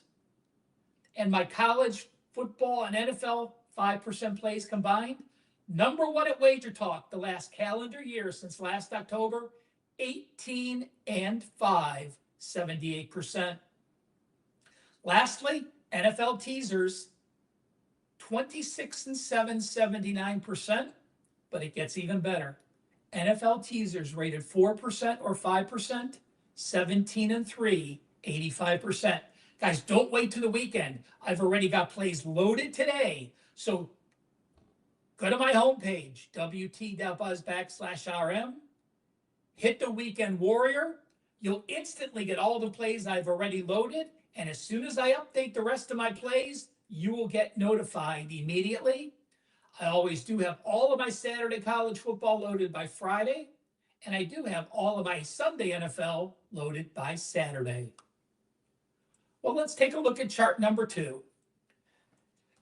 These are conference home games by conference. So you see the first column is from 2022 through this season, 2025. And then you see the individual columns to see if it's an anomaly or if it is a long-term streak. Well, the top home team in conference games back to 2022 is CUSA at 56.2%, and you'll see 3 of the last 4 years, they've been a positive. The Pac-12, again, we won't take anything out of that. I did want to list the information, though. The Big 12 at home, all 4 seasons have been on the plus side, so strong home fields in the Big 12, overall 54.4%. You see the ACC this year is actually leaning towards the road teams, but the 4-year average 53%. And let's look at the bottom. The worst conference to bet the home team in over the last 4 years is the American Football Conference. Visitors have covered 54.5%, with last year the only positive number. So it's not going to say you're going to bet CUSA home teams. It's not going to say you're going to bet American Conference road teams, but it does give you a good feel on how strong home fields are. I do this chart a couple times a year, and I actually do adjust my home field edge for my power ratings based on these type of numbers. So hopefully they can get you just one extra winner this weekend. Well, before we finish this video off with our 4 super systems, thank you so much for taking time out of your busy day to watch this video. I can't believe we're already to week 8 of college football. The season is just flying by. Hit the like button. If there's anything you want to see me run, be it in the NFL or be it for the college football bet on a TNA show, leave a comment. Many of the ideas I have for these charts come from you, the viewer. Thank you for bringing that up. Also, by leaving a comment, getting engaged, it helps our algorithms. It allows us to continue to do all this free content for you. And make sure you're following WagerTalk TV and WagerTalk among all their social media networks. Over 300,000 people follow WagerTalk. Be a part of that group. Well, let's get to it, folks. Let's finish off this segment with our 4 systems. Remember, you're never wanting to base a play solely on a system or a trend. But if you have a long-term trend with a large sample size and you like the play as well, that's what makes your play stronger. Perhaps you like a game and there's a strong system against you. Perhaps it's going to take you off that game. So don't use these to make bets. Use these to make your bets better or perhaps take you off a side if you agree with the system. First, let's talk about teams that have had awesome offenses. In the last 3 games, these teams have scored at least 159 points. They are now a favorite of a touchdown or more. The total is 56.5 or higher, and we're week number 5 or later. How about this number? 63, 14, and 1. Which team is 82% against the spread in this situation? It's the South Florida Bulls. 159 plus points, favorite of 7 or more, total of 56 or higher, week 6 or later, USF, an 82% system.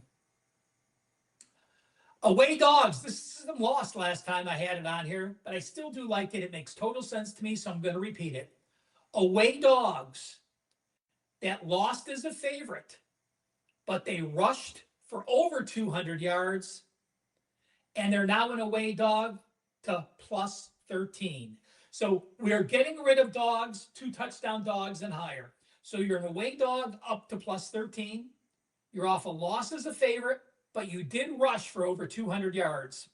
Those teams are 44-16 against the spread since 2015.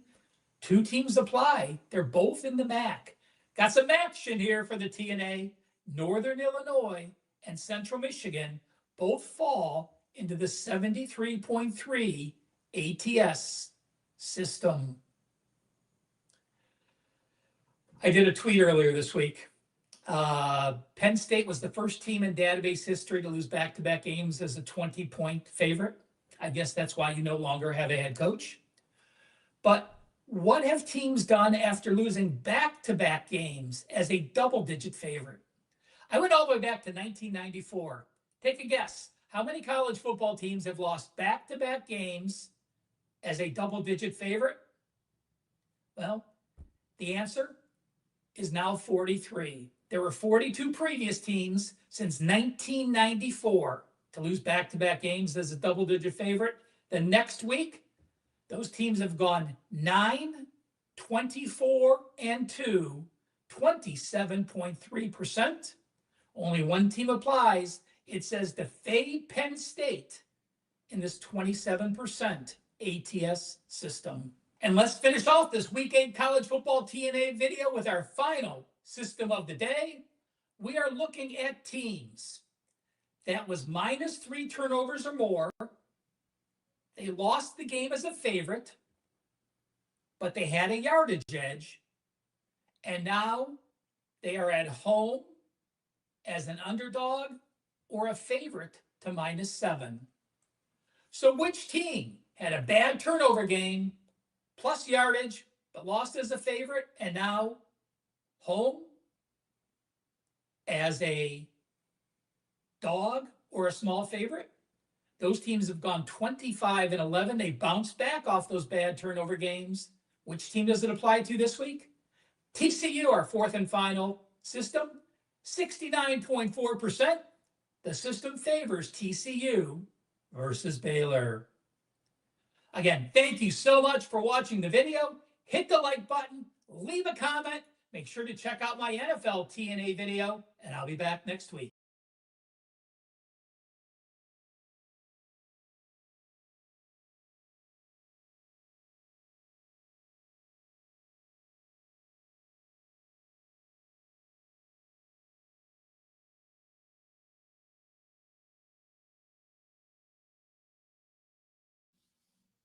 Welcome in for Talks Last Call. It is college football week 8, and we have a star-studded lineup for you guys here on this gorgeous Saturday morning. Art DeCesar from the Westgate Superbook is going to be up first. VR, well, even though he's in Vancouver for the UFC, he's going to be joining us to give us a look behind the computer screen as opposed to the counter. Teddy Covers is going to come in and answer all of your questions, and then Kyle Anthony is batting cleanup. He's going to talk about UFC Vancouver for you guys. So if you have a question, drop it in the chat. I'm going to try to get to everybody, especially those WagerTalk insiders. If you guys are not a WagerTalk insider, wt.buzz/insiders. This is going to get you guys early access to all the stuff that we do here at WagerTalk, all of our free videos that we put so much hard work into. And of course, you guys got emojis, you get the cool little symbol next to your name, so we know to prioritize you guys in the chat. wt.buzz/insiders. You know who else is an insider? Art DeCesar. He's been blowing up on the TikTok there on Superbook Nevada. John Hoagland, social media manager for not only them, but also WagerTalk, has him going viral. And that is because he's been red hot here in the NFL. I'm going to bring Art onto the stage, see what he's doing here this morning. Good morning, Art. I know it's bright and early there on the West Coast, so always appreciate you hanging out with us. Let's just get right into this week's college football card. Yeah, let's start with the early stuff. And there's a lot of early action that we've seen on these 9 a.m. Vegas kickoff times. Oklahoma, South Carolina, it's actually been sharps on both sides. We've seen them lay Oklahoma as low as 4, take South Carolina as high as 5.5. Pretty good two-way on that. UConn at BC. BC was a 1.5-point favorite on the opener. UConn has taken money. UConn now 1-point favorite in that game. This is a game I remember talking about earlier in the week, and it feels like it got faked down, and that happens sometimes. They took Georgia Tech early in the week at +3. We saw Duke as low as 1.5. We got up to Duke 3.5 this morning, and then there was a bite back on the 3.5. So we're back to the original number, Duke -3. Real quick, Art, I want to interject on that game. Yeah. Because here's my thing. A lot of people are texting me back and forth, and I'm like, well, we know it got dummied up because VR told me on Bet on it about this game. But here's the real reality. They did. Can you kind of let me back it up for everybody who doesn't understand what's going on. Can you kind of explain what the process is there and what they did and how they set up that game? Sure, absolutely. I mean, think about it. Earlier in the week, right? Sunday when we open the lines, Monday morning, lower limits. But it doesn't mean things can't be moved. So if you see money and it gets moved and the market starts moving that way, absolutely you're going to go with it. And then obviously as we get closer to game time, the limits increase and then they get the side they want. It happens all the time. So does it always work? No, but it looks like Duke is the preferred side here.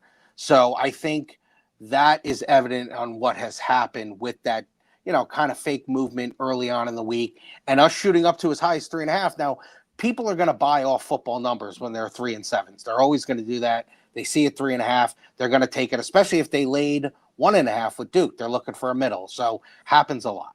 Okay. So the move was to pump fake Georgia Tech so that they could come back on the other side with Duke. Duke, interesting that ranked versus unranked getting points. Same thing we've seen in a couple other games this year that actually hasn't worked out in their favor. So a very interesting line move there. Go ahead and tell me what else we've got here for this early morning slate. Yeah, early morning. Washington took money at Michigan, +6, +5, as low as 4 on Michigan. Arizona flipped to the favorite against Houston.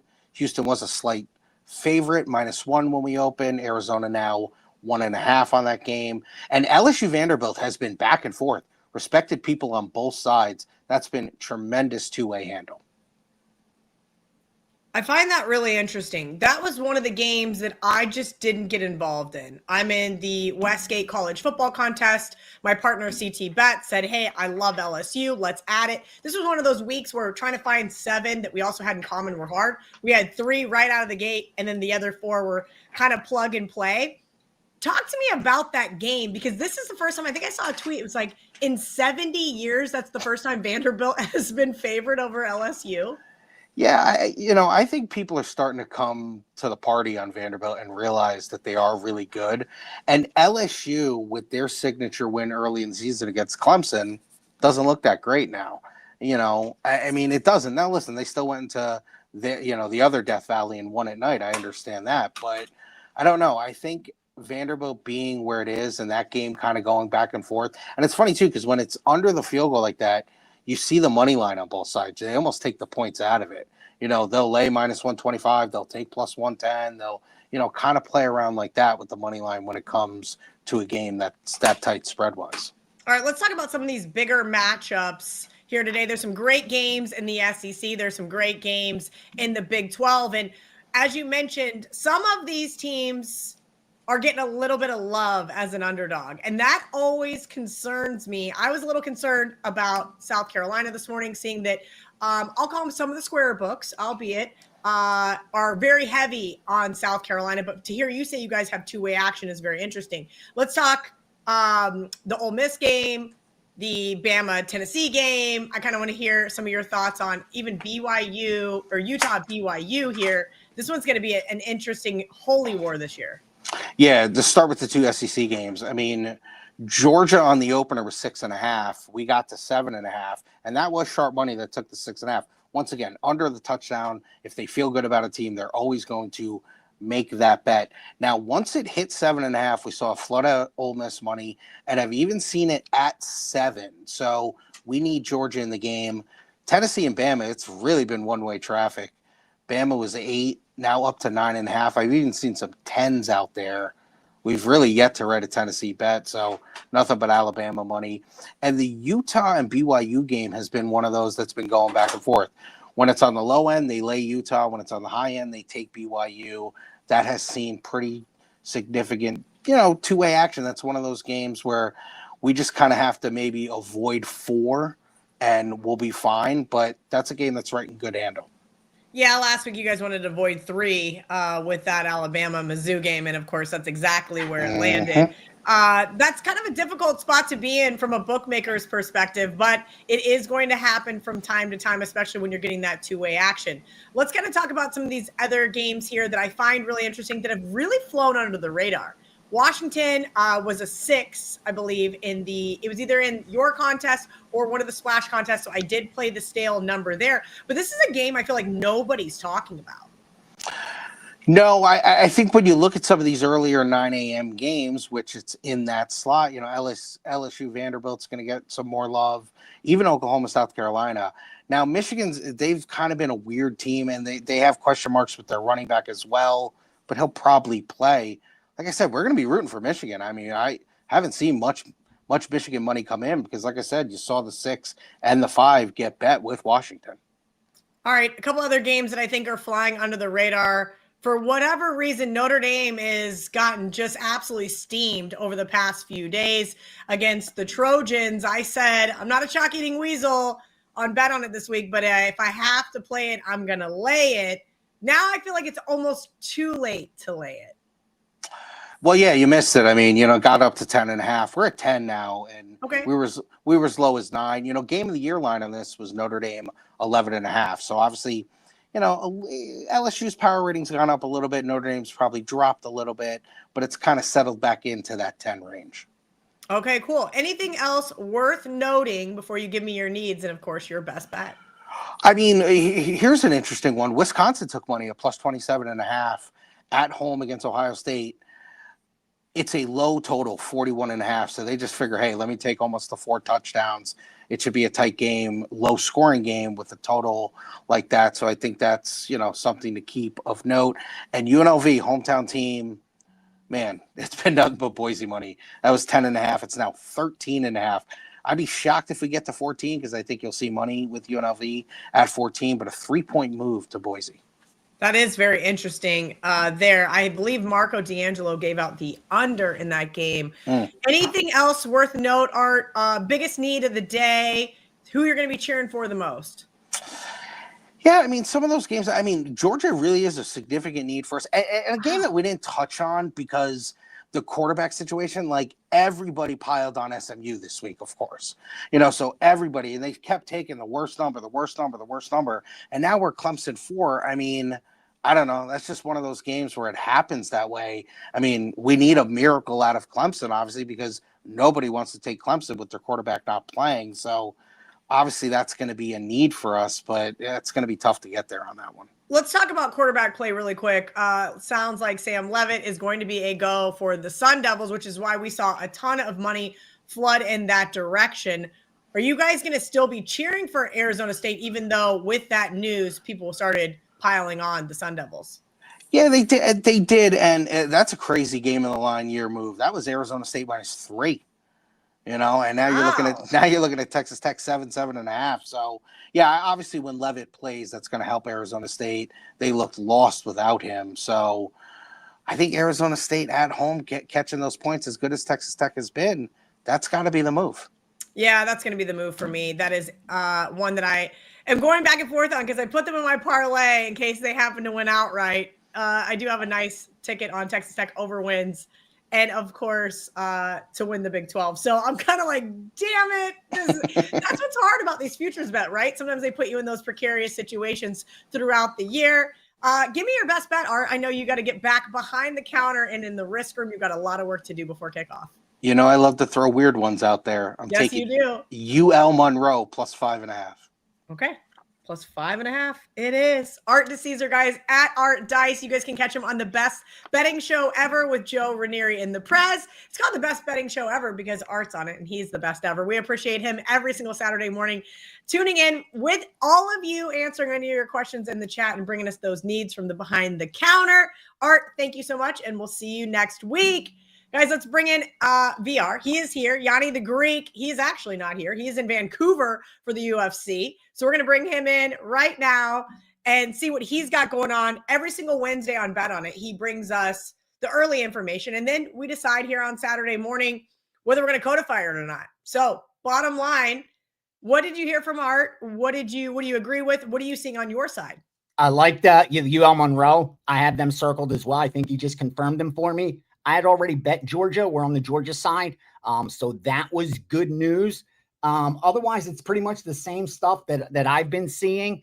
A lot of the, we talked about earlier in the week, some of the games that got dummied up now getting hit later as the betting limits get bigger and bigger. We don't have really the big high profile games. I mean, there's some decent matchups, but not that big profile game that's getting all the volume that's one-sided or anything like that. So it's a good day for college football. This kind of day you can make some good money because it's spread out. So there's a lot of good numbers still available. Real quickly, I just got an added board game. These I only give out to subscribers when I know we could beat the number, and I only send them out for like 1%, 2%, just so they could have the information because they do so well. But I know not everyone could get down. But we just bet Butler plus 3.5. Against Dayton, +3 is good there as well. Let me give you 2 player props real quickly also that we bet. These I don't release to subscribers just because the lines move quickly, and I know not everybody's going to be able to get down. Georgia running back Nate Frazier. Georgia's running back Nate Frazier went under 40.5 rushing yards. That's under 40.5 rushing yards. And then Vanderbilt's running back Cedric Alexander, also under 47.5. So that's Cedric Alexander for Vandy, under 47.5 rushing yards. Nate Frazier for Georgia, under 40.5 rushing yards. If they're still available, these props really do well. But again, it's hard getting that money down at those numbers. So anything else to let me know what you want? I got so much information, Kel. There's so much going on today. Let's see what we got here going on in the chat. We got Teddy Covers coming up here in a few minutes. Then, of course, we've got Kyle Anthony, UFC. So, hey, VR, Georgia Tech versus Duke, a stay away. Ranked road team is the dog. So we kind of talked about this with Art just a minute ago and what got dummied up. And you told me on Wednesday, Georgia Tech was kind of that spot. Yep. What are we doing with this game? I think this is easy, Kel. I got a winner for you. You go under. You go under for the full game, okay? And then you go and you also go under Georgia Tech team total first half. So we're going under Georgia Tech first half team total, under 14. And then we're going under 61 Georgia Tech Duke full game. You're good there. Okay. Go under in that game. And it's if you see that total move a little up, don't let it scare you. It's so one-sided public money that they're trying to limit their risk by getting guys like me to come in and bet that under. They know we like the under at 61. They're giving us 61 and a halves out there because of all the over money. This is an early game, and there's a lot of risk already tied into that over with later stuff. So any line movement up, they're just trying to get some under money, and we obliged them by going under Georgia Tech Duke. All right, just a couple of questions in the chat that I want to answer because they're games that we haven't touched on. I feel like we haven't touched on them at all. Texas A&M at Arkansas. Arkansas fires their coach 2 weeks ago, and things look to be on the mend. I've been betting against A&M all season long. Like, let's just be real. I'm done stepping in front of A&M, at least not with this Arkansas team. What sticks out here is the betting line, because I haven't seen wise guy money on this game except on the under. They steamed the under at 60.5 and 60, and that's opposite what the public's doing. So if you want one of those sharps on one side, public on the other, go with the under. But also on the side, it's a lot of one-sided action, Kel, on the dog. So they're taking Arkansas plus the 7.5. That's what sticks out to me. Why isn't this one at 7? We haven't seen the wise guys come in and attack the side on this game. And I'm telling you, from looking at the back end, and I don't think that the books, here in Vegas, back in Vegas will have any different. It's a lot of Arkansas money. Like you just touched on, Texas A&M, no confidence in them. And now not only are they a touchdown, but they're above a touchdown. So they now got to by 2 scores to cover that game. There's a lot of love on this 2-4 Arkansas team. I get it. They play a lot better at home than on the road. They're 0-3 on the road, 2-1 at home. So that's a real strong home field advantage. And Texas A&M has outperformed the betting market, winning 5-6 straight games, and more importantly, covering 3 of their last 4. But something doesn't sit right because Arkansas played a really good game against Tennessee, but didn't get there. They lost by a field goal. I have a feeling this one might turn into more of look like the Notre Dame the week prior where they got blown out. Because it seems like that. You remember what happened? They played a tough game against Memphis, lost by 1, then got blown out. Now they played another tough game. I think they're that kind of team. They're at home, but they were at home against Notre Dame as well. I think they end up getting blown out here by Texas A&M. Like one-sided. I don't think Arkansas puts up a lot of points. Okay, that's fair. A couple other questions here. Another game that we barely touched on, but Art did say that there were some sharp sides taking the plus money with Wisconsin because of the low total. David here in the chat wants to know Ohio State or Wisconsin. That is a lot of points. VR, you talked about on Bet On It, power ratings. Where do you guys have Ohio State power rated? And should they be basically, what are we talking here? 4 touchdown favorites over? I mean, I don't have my odds logic screen up. I apologize. No, it's about that high. It's now down to 25 for, a little bit too high. Ohio State's the best team in the country. They were number 1 when the season started. They're still number 1 now. They're about 4 or 5 points better than the number 2 team. So their gap is widening. It was only like a field goal maybe 2 weeks ago. Now it's starting to wide. Guess who's number 2 right behind them? It was Alabama. It's not Miami. It ain't Miami. It's Notre Dame. Notre Dame. The guy that I trust most has Notre Dame as his second highest power rated team, followed by Alabama, Oregon, Georgia, Texas, believe it or not. All right. Let's see. We got a couple more minutes here with VR before we let him go. Anything you want to share in regards to UFC Vancouver? I know we have Kyle Anthony coming on to take some of those questions, but that is why you were in Vancouver. So any insight, anything you're hearing rumblings of that our audience needs to know about? Yeah. First fight of the night, Melissa Croden. It's her first fight in the UFC. She's Canadian. Okay. She's a big, strong girl. And pre-UFC, she had already been tested. 3 fights in the LFA, won 2 of those. All her wins are by finish. The only losses she has is by decision. But more importantly, pre-UFC, she hadn't fought a single opponent with a losing record. Usually, like I see on the Contender Series, they come in, they're not really tested. They're fighting 0-0 opponents, 0-5 opponents. Like they're just getting some wins as pros. That's not the case with this girl because of being such a high prospect. At 125, I was shocked. She should be at least like a minus 160, 170 favorite. I like Croden a lot. A lock on the card, but it's minus 300. Like if someone said, give me one lock on the card, it's Azamat Bekoev.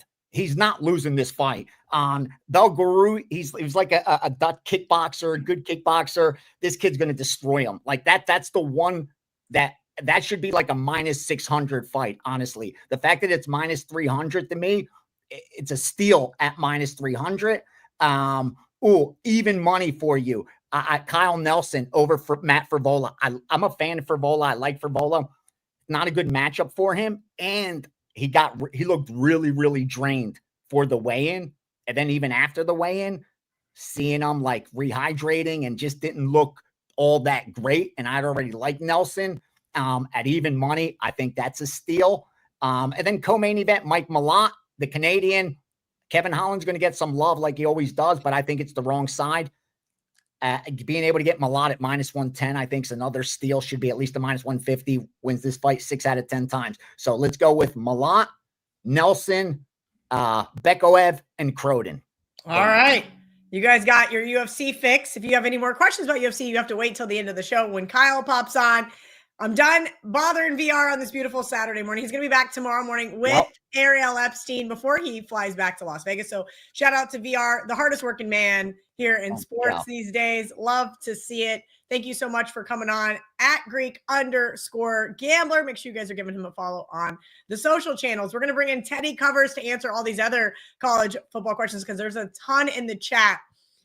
We're going to start off right out of the gate. Good morning, Teddy. Thank you for being here bright and early there on the West Coast at Teddy_Covers on social media. Teddy and I do the opening line report on Monday mornings for the NFL. If you guys have not got a chance to check that out, you are missing out on pertinent, life-changing, well, maybe not life-changing, but very good information. He has helped my NFL handicapping immensely this year. And my every NFL game, Teddy, I'm in the contest that we have to pick every single NFL game every single week. And I've done it for years. My buddy Steven, and it frustrates me because I would never do this. Of course, this year we are tied in third place, 56-38 on the season. And I attribute a lot of that to the early information from Teddy. And probably if I stop playing garbage teams like the Titans +6 would also help me out. But we're going to talk college football today with Teddy. We got some questions here. We're going to start off with one game that we haven't touched on at all. I think there's been some really nice marquee games, Teddy.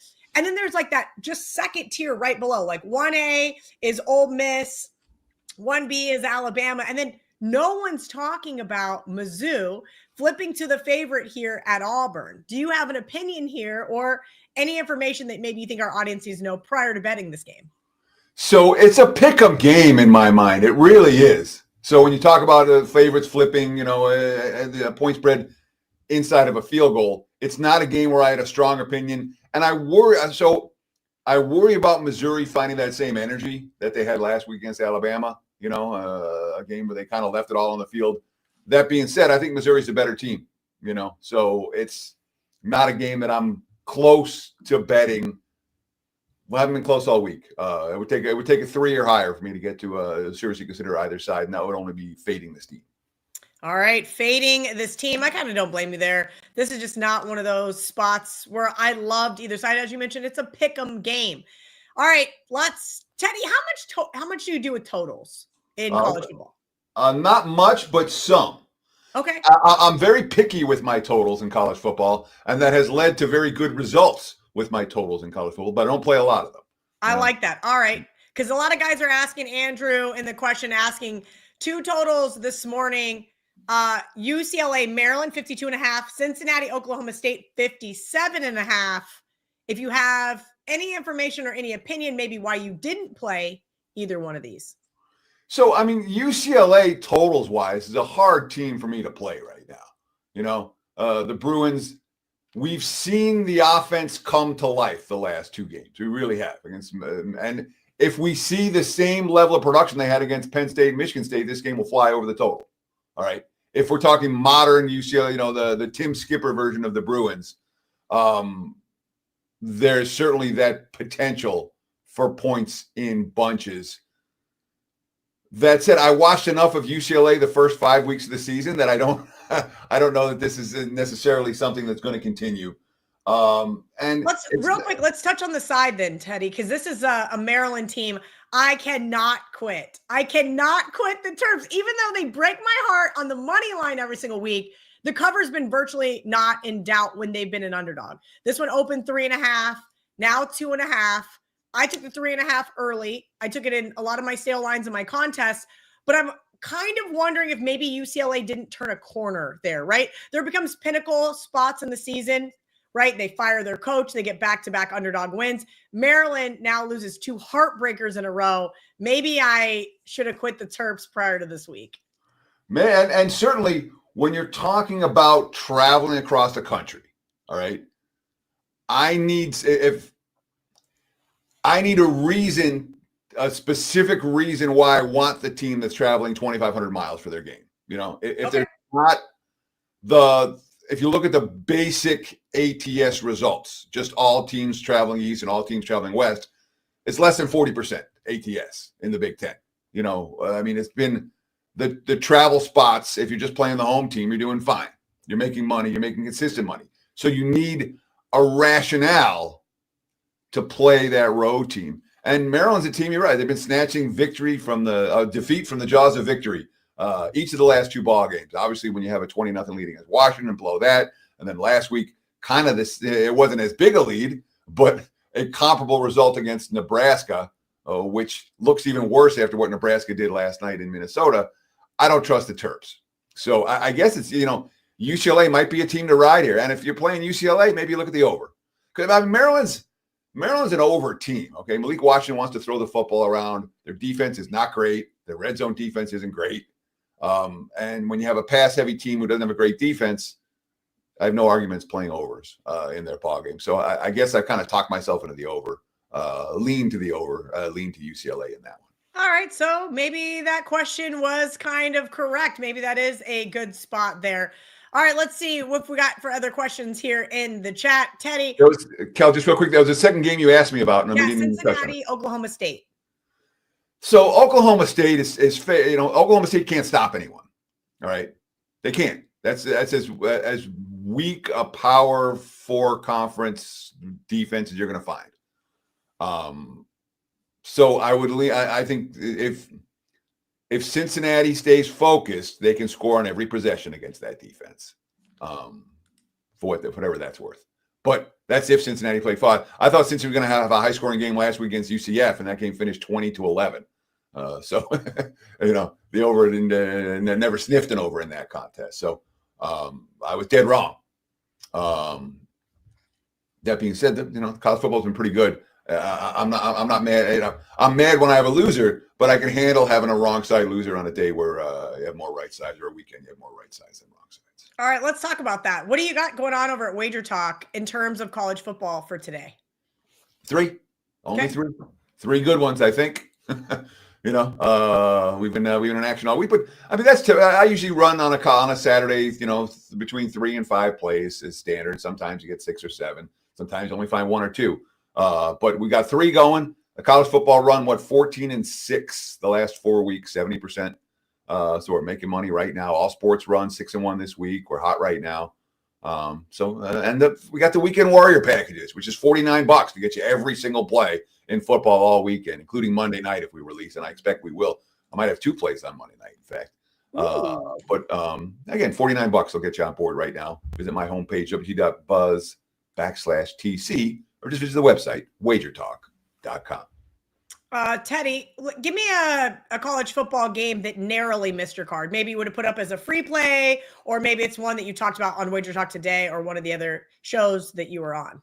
So we talked about UNLV Boise a little bit. I heard you guys talking about that game earlier on. And I've seen – so the Rebels are a team that I think is an undervalued commodity.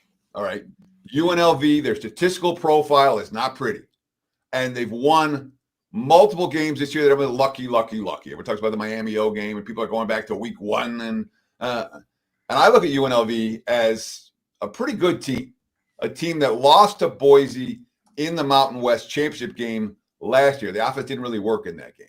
So you want to talk about a little bit of extra motivation, it's there for the Rebels. Last week, they didn't cover. There's no betting bandwagon. The wise guys hate UNLV. The money's been pouring in against them. If I'm playing, I'm taking the dog in that one. And UNLV correlates with over. I'm not convinced they're going to shut down Boise, but I would not be surprised at all if they trade points with them all afternoon long. So Rebels were on my short list. Didn't pull the trigger, but certainly lean in their direction. All right, Rebels on your short list. Let's look at my short list. Let's see what we got left here that we haven't really dove in deep to. There's a game I feel like nobody's talking about. Indiana with a huge upset last week at Oregon, and now nobody's talking about them. They just gave Kirk Cignetti a truck bed full of money. What are your thoughts here on this Big Ten matchup? Here's my thought. Never bet on the team the week after the coach just got paid. Ooh, why? What's Cignetti doing this week? Sure, he's focused, but I just got paid, bro. And I talked about this on WagerTalk yesterday. All right. Kirk Cignetti will be fired before his contract ends. Just leaving it at that. Wait, okay. You can't say hot takes like that and not have a follow-up. Please elaborate as to why you think Kirk Cignetti is going to get fired.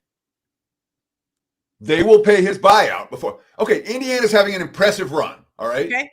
Last year was great. They snuck up on everyone. This year, he brought in a bunch of big-name recruits, and they're beating the crap out of people, all right? Can he do that in Bloomington the same way into his 70s, or are they going to start getting frustrated too? You know, so look what happened with James Franklin at Penn State. All right. Look what's happening with my K-State Wildcats. Teddy, we're a nobody team, and I am livid that we're not going to win 10 games this year because the expectation level that was set previous to the season. When you give fans an expectation level, you will get fired in a James Franklin position. James Franklin was expected to go back deep into the college football playoff and fight for a national championship. And losing that game at UCLA and then turning around and losing to Northwestern was inconceivable. And I agree with it. Everybody thinks I'm crazy as a K-State fan because their answer is, who are you going to get that's better? And I think Penn State is now finding out. Penn State will wish for James Franklin. I know. Okay. Signetti, who I agree with the concept of hey, sign the fat contract here. They love me, and I can win 8, 9, 10 games here. And the comes down to ceiling, expectations. yes. When you're being asked, hey, you have to win the national championship every year, or we're going to fire you. You know, or play for it. I mean, that's the Penn State. Like, okay, look at Kalen DeBoer. Like, did you guys really think that Nick Saban and everything that he worked so hard for, he wanted to leave because he saw the writing on the wall with NIL and the transfer portal and everything else? Like, I'm going to get a Bill Snyder once in my lifetime. You're going to get a Nick Saban once in your lifetime. Like, us as fans have to take a step back and realize what the reality is in the changing of college football. And note, we just talked about Frank. How can they sign these guys to 10-year contracts? You know, because who knows what's going to be like. And Signetti just signed a 9-year contract. You can't give those kind of contracts, and yet he you have to give those kind of contracts because that's what it takes to keep the guy. So you end up with bad contracts later on, just like free agency, you know. It's like NBA free agency in particular, where you get all these guys who are making, $20 million a year or $30 million a year, and they're the last guy on the bench, and you trade them as an expiring contract for some bottom feeder who will take them. All right. Well, let's go to a couple more questions before we get to Kyle Anthony. We went on a little tangent. This is kind of like the opening line report, except I don't get to follow up with Teddy because we got to hit every single game. Like, Teddy and I could do a 2-hour opening line report if available because I have so many follow-ups. All right. Kelly, you talk about Florida every week. How you feeling about the Gators this week? Andrew did not see my parlay. I am all over Mississippi State. There's an interesting game, Teddy. My dad lives right outside of Gainesville, 3.5 hours south of Gainesville. We talk about it all the time. You get all these little rumblings, right? Billy Napier is going to get fired this weekend, win or lose, is what I'm hearing. Okay. Full disclosure. You talk about coaches getting paid. What about coaches that seats are literally on fire? Again, it comes down to expectations. The expectations of Florida are very, very high. Yes. All right. And in a conference like the Big Ten or like where the Mississippi States of the world, and the Indianas of the world there's pressure there. There's urgency there, it's very difficult to stay on top. And it's very difficult if you're not the top team as, one of the next 4 or 5. Michigan's finding that out now, it's a whole different world. And when you're talking about 18-team conferences and 16-team conferences, only one team's going to win. All right. So there's a conference title that's not being given out, So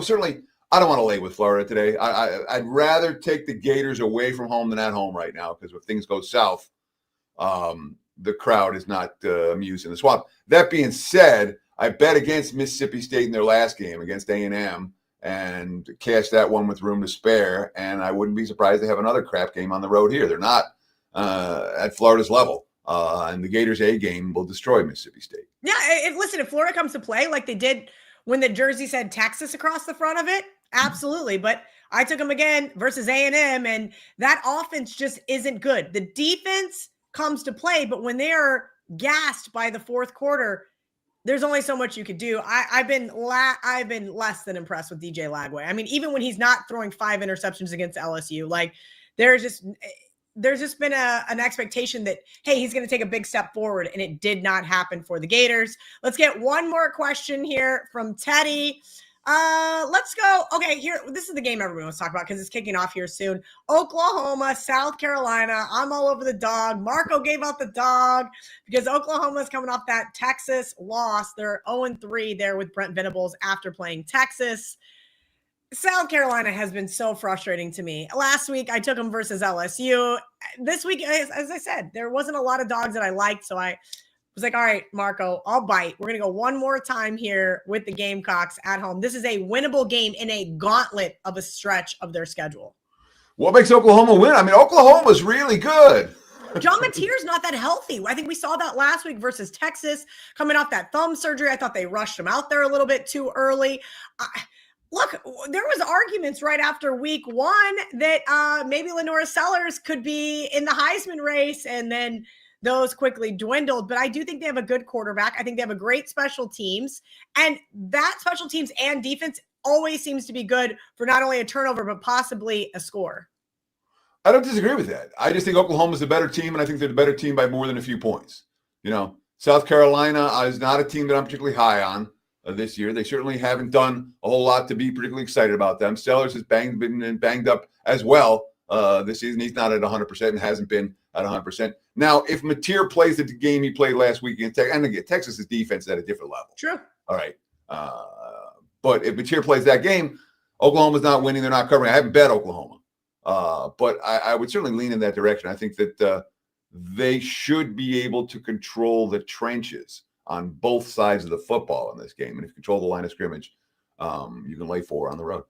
All right, guys, this is Teddy Covers. I will see him again bright and early Monday morning for the opening line report. We give you all of the information you need to get ready for the NFL week. We kind of touch on what happened the week prior, when we should not be overreacting, or, hey, we got some of those emergency betting alerts. I always like to bring props to the show, guys. So we will see you Monday, 11 a.m. Eastern, 8 a.m. Pacific at Teddy_covers. Give Teddy a follow. You can also watch the rewatch of the show right here on the WagerTalk YouTube channel.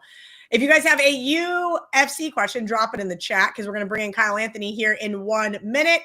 Some of the guys saying, hey, where can I catch your socials? Right there at Kelly in Vegas, guys. So you can see all of my parlays. They're going to be, South Carolina money line. Interesting. We'll see. I'm a little nervous, but Instagram, TikTok, Twitter, it's all over the place. Can't miss it. Don't you guys worry. We're going to see what we got here. Use your computer's notes. Everybody's over here sharing note ideas. I'm old school. Piece of paper every single week, and then I trash it. Hopefully, got to cash it. That's what VR likes to say. Kyle Anthony coming in for UFC Vancouver. We're going to take you guys up until kickoff or when the questions stop.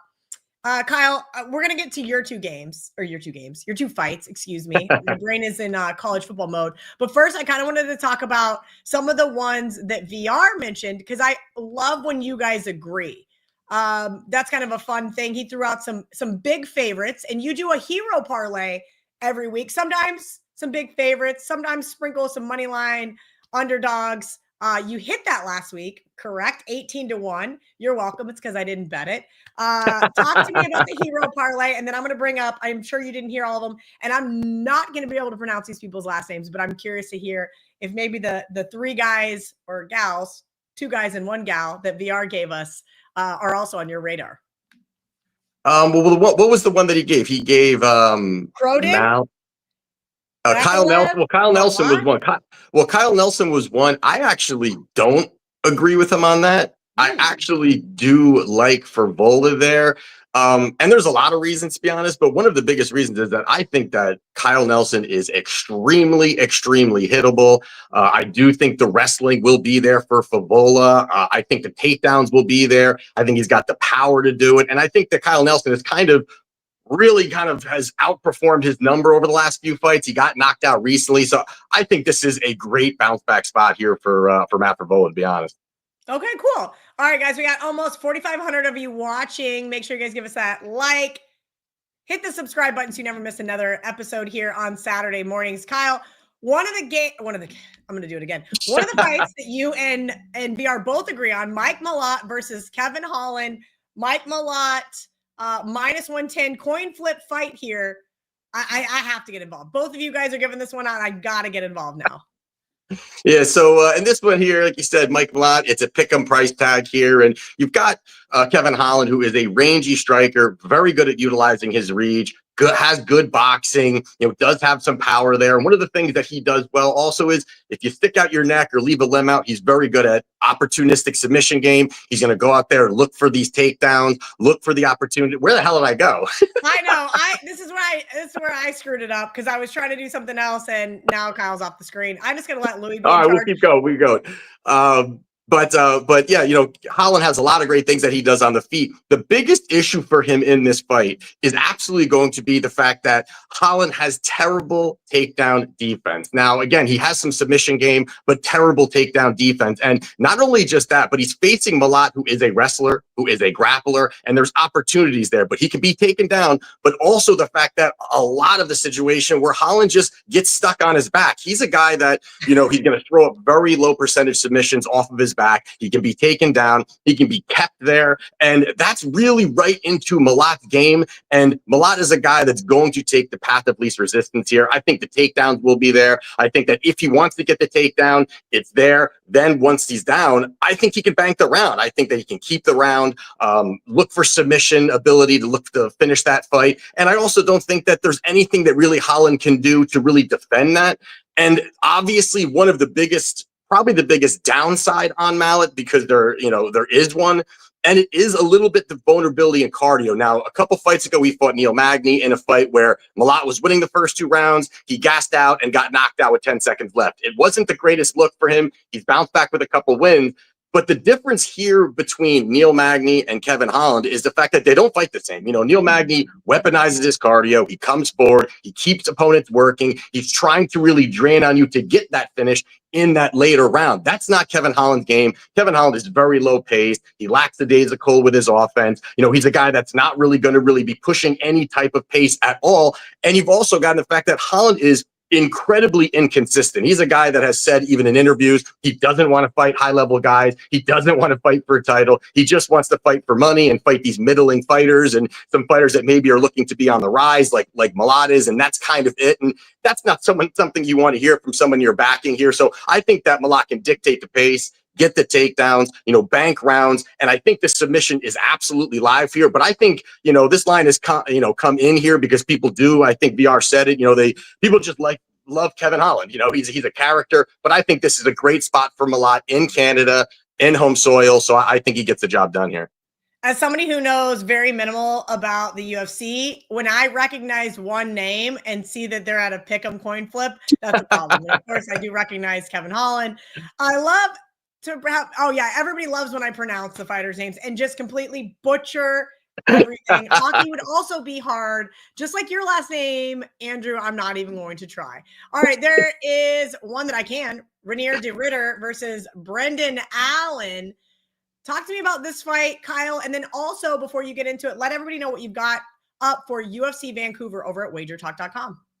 Yeah, so right now I've got 6 plays up. I have a big slate, a lot of plays that I do like. I have a 5% max bet play, which actually is at plus money. I love the spot there. I've always got plus money in my packs. This is another great spot here. We're hitting at 75% clip on these 5% plays. So love the spot, and we're going to get the job done today. All right, let's get into this second fight and who you like to go the distance. Yeah, so we have Renier de Ridder here. He's minus 210 on the comeback. You've got Brendan Allen. He's sitting around plus 170 now. You've got Renier de Ridder here. He's a former two-division champion over at ONE FC. Since he's come over, he's really looked great. He's on a 4-0 run. He just beat former champion Robert Whittaker in a great fight. And that fight really answered a lot of questions where, we weren't really sure, is he at the ability? Is he at this height? Is he able to really fight at this level? And he was, he went through some adversity, got dropped early, and was able to really push through and was able to really find a lot of success there. He showed that, he does have cardio, he does have durability, and he is tough. Now, one of the biggest advantages here, I think, for RDR is going to be the fact that he is massive for this division. He's huge, and he's a guy that really utilizes that and bullies people, leverages his size, is able to lean on his opponents, look for those takedowns, get top control, push him up against the fence. And he's able to really utilize that heavy forward pressure. And that's just going to be something that, again, he squeezes down to this division. He's going to, when he rehydrates, he gets massive. And he's going to have that strength and physicality advantage here that I think he can really start to really utilize that throughout this fight. Now, Allen is a well-rounded fighter. There's no doubt, but he has a lot of flaws. And one of his biggest flaw is really the fact he's got terrible cardio. And that's a terrible thing for him coming into this matchup here, where, yes, early he can have some nice, combinations. He has some nice wrestling exchanges. He can mix it up. But really outside of like the first 8-9 minutes, he can start to slow down in the fight. And these are in 3-round fights. This is now going to be a 5-round fight. And the biggest issue here, and one of the biggest red flags, is the fact that this is short notice for Brendan Allen as well. So for a guy that already has suspect cardio, durability can be a little bit iffy.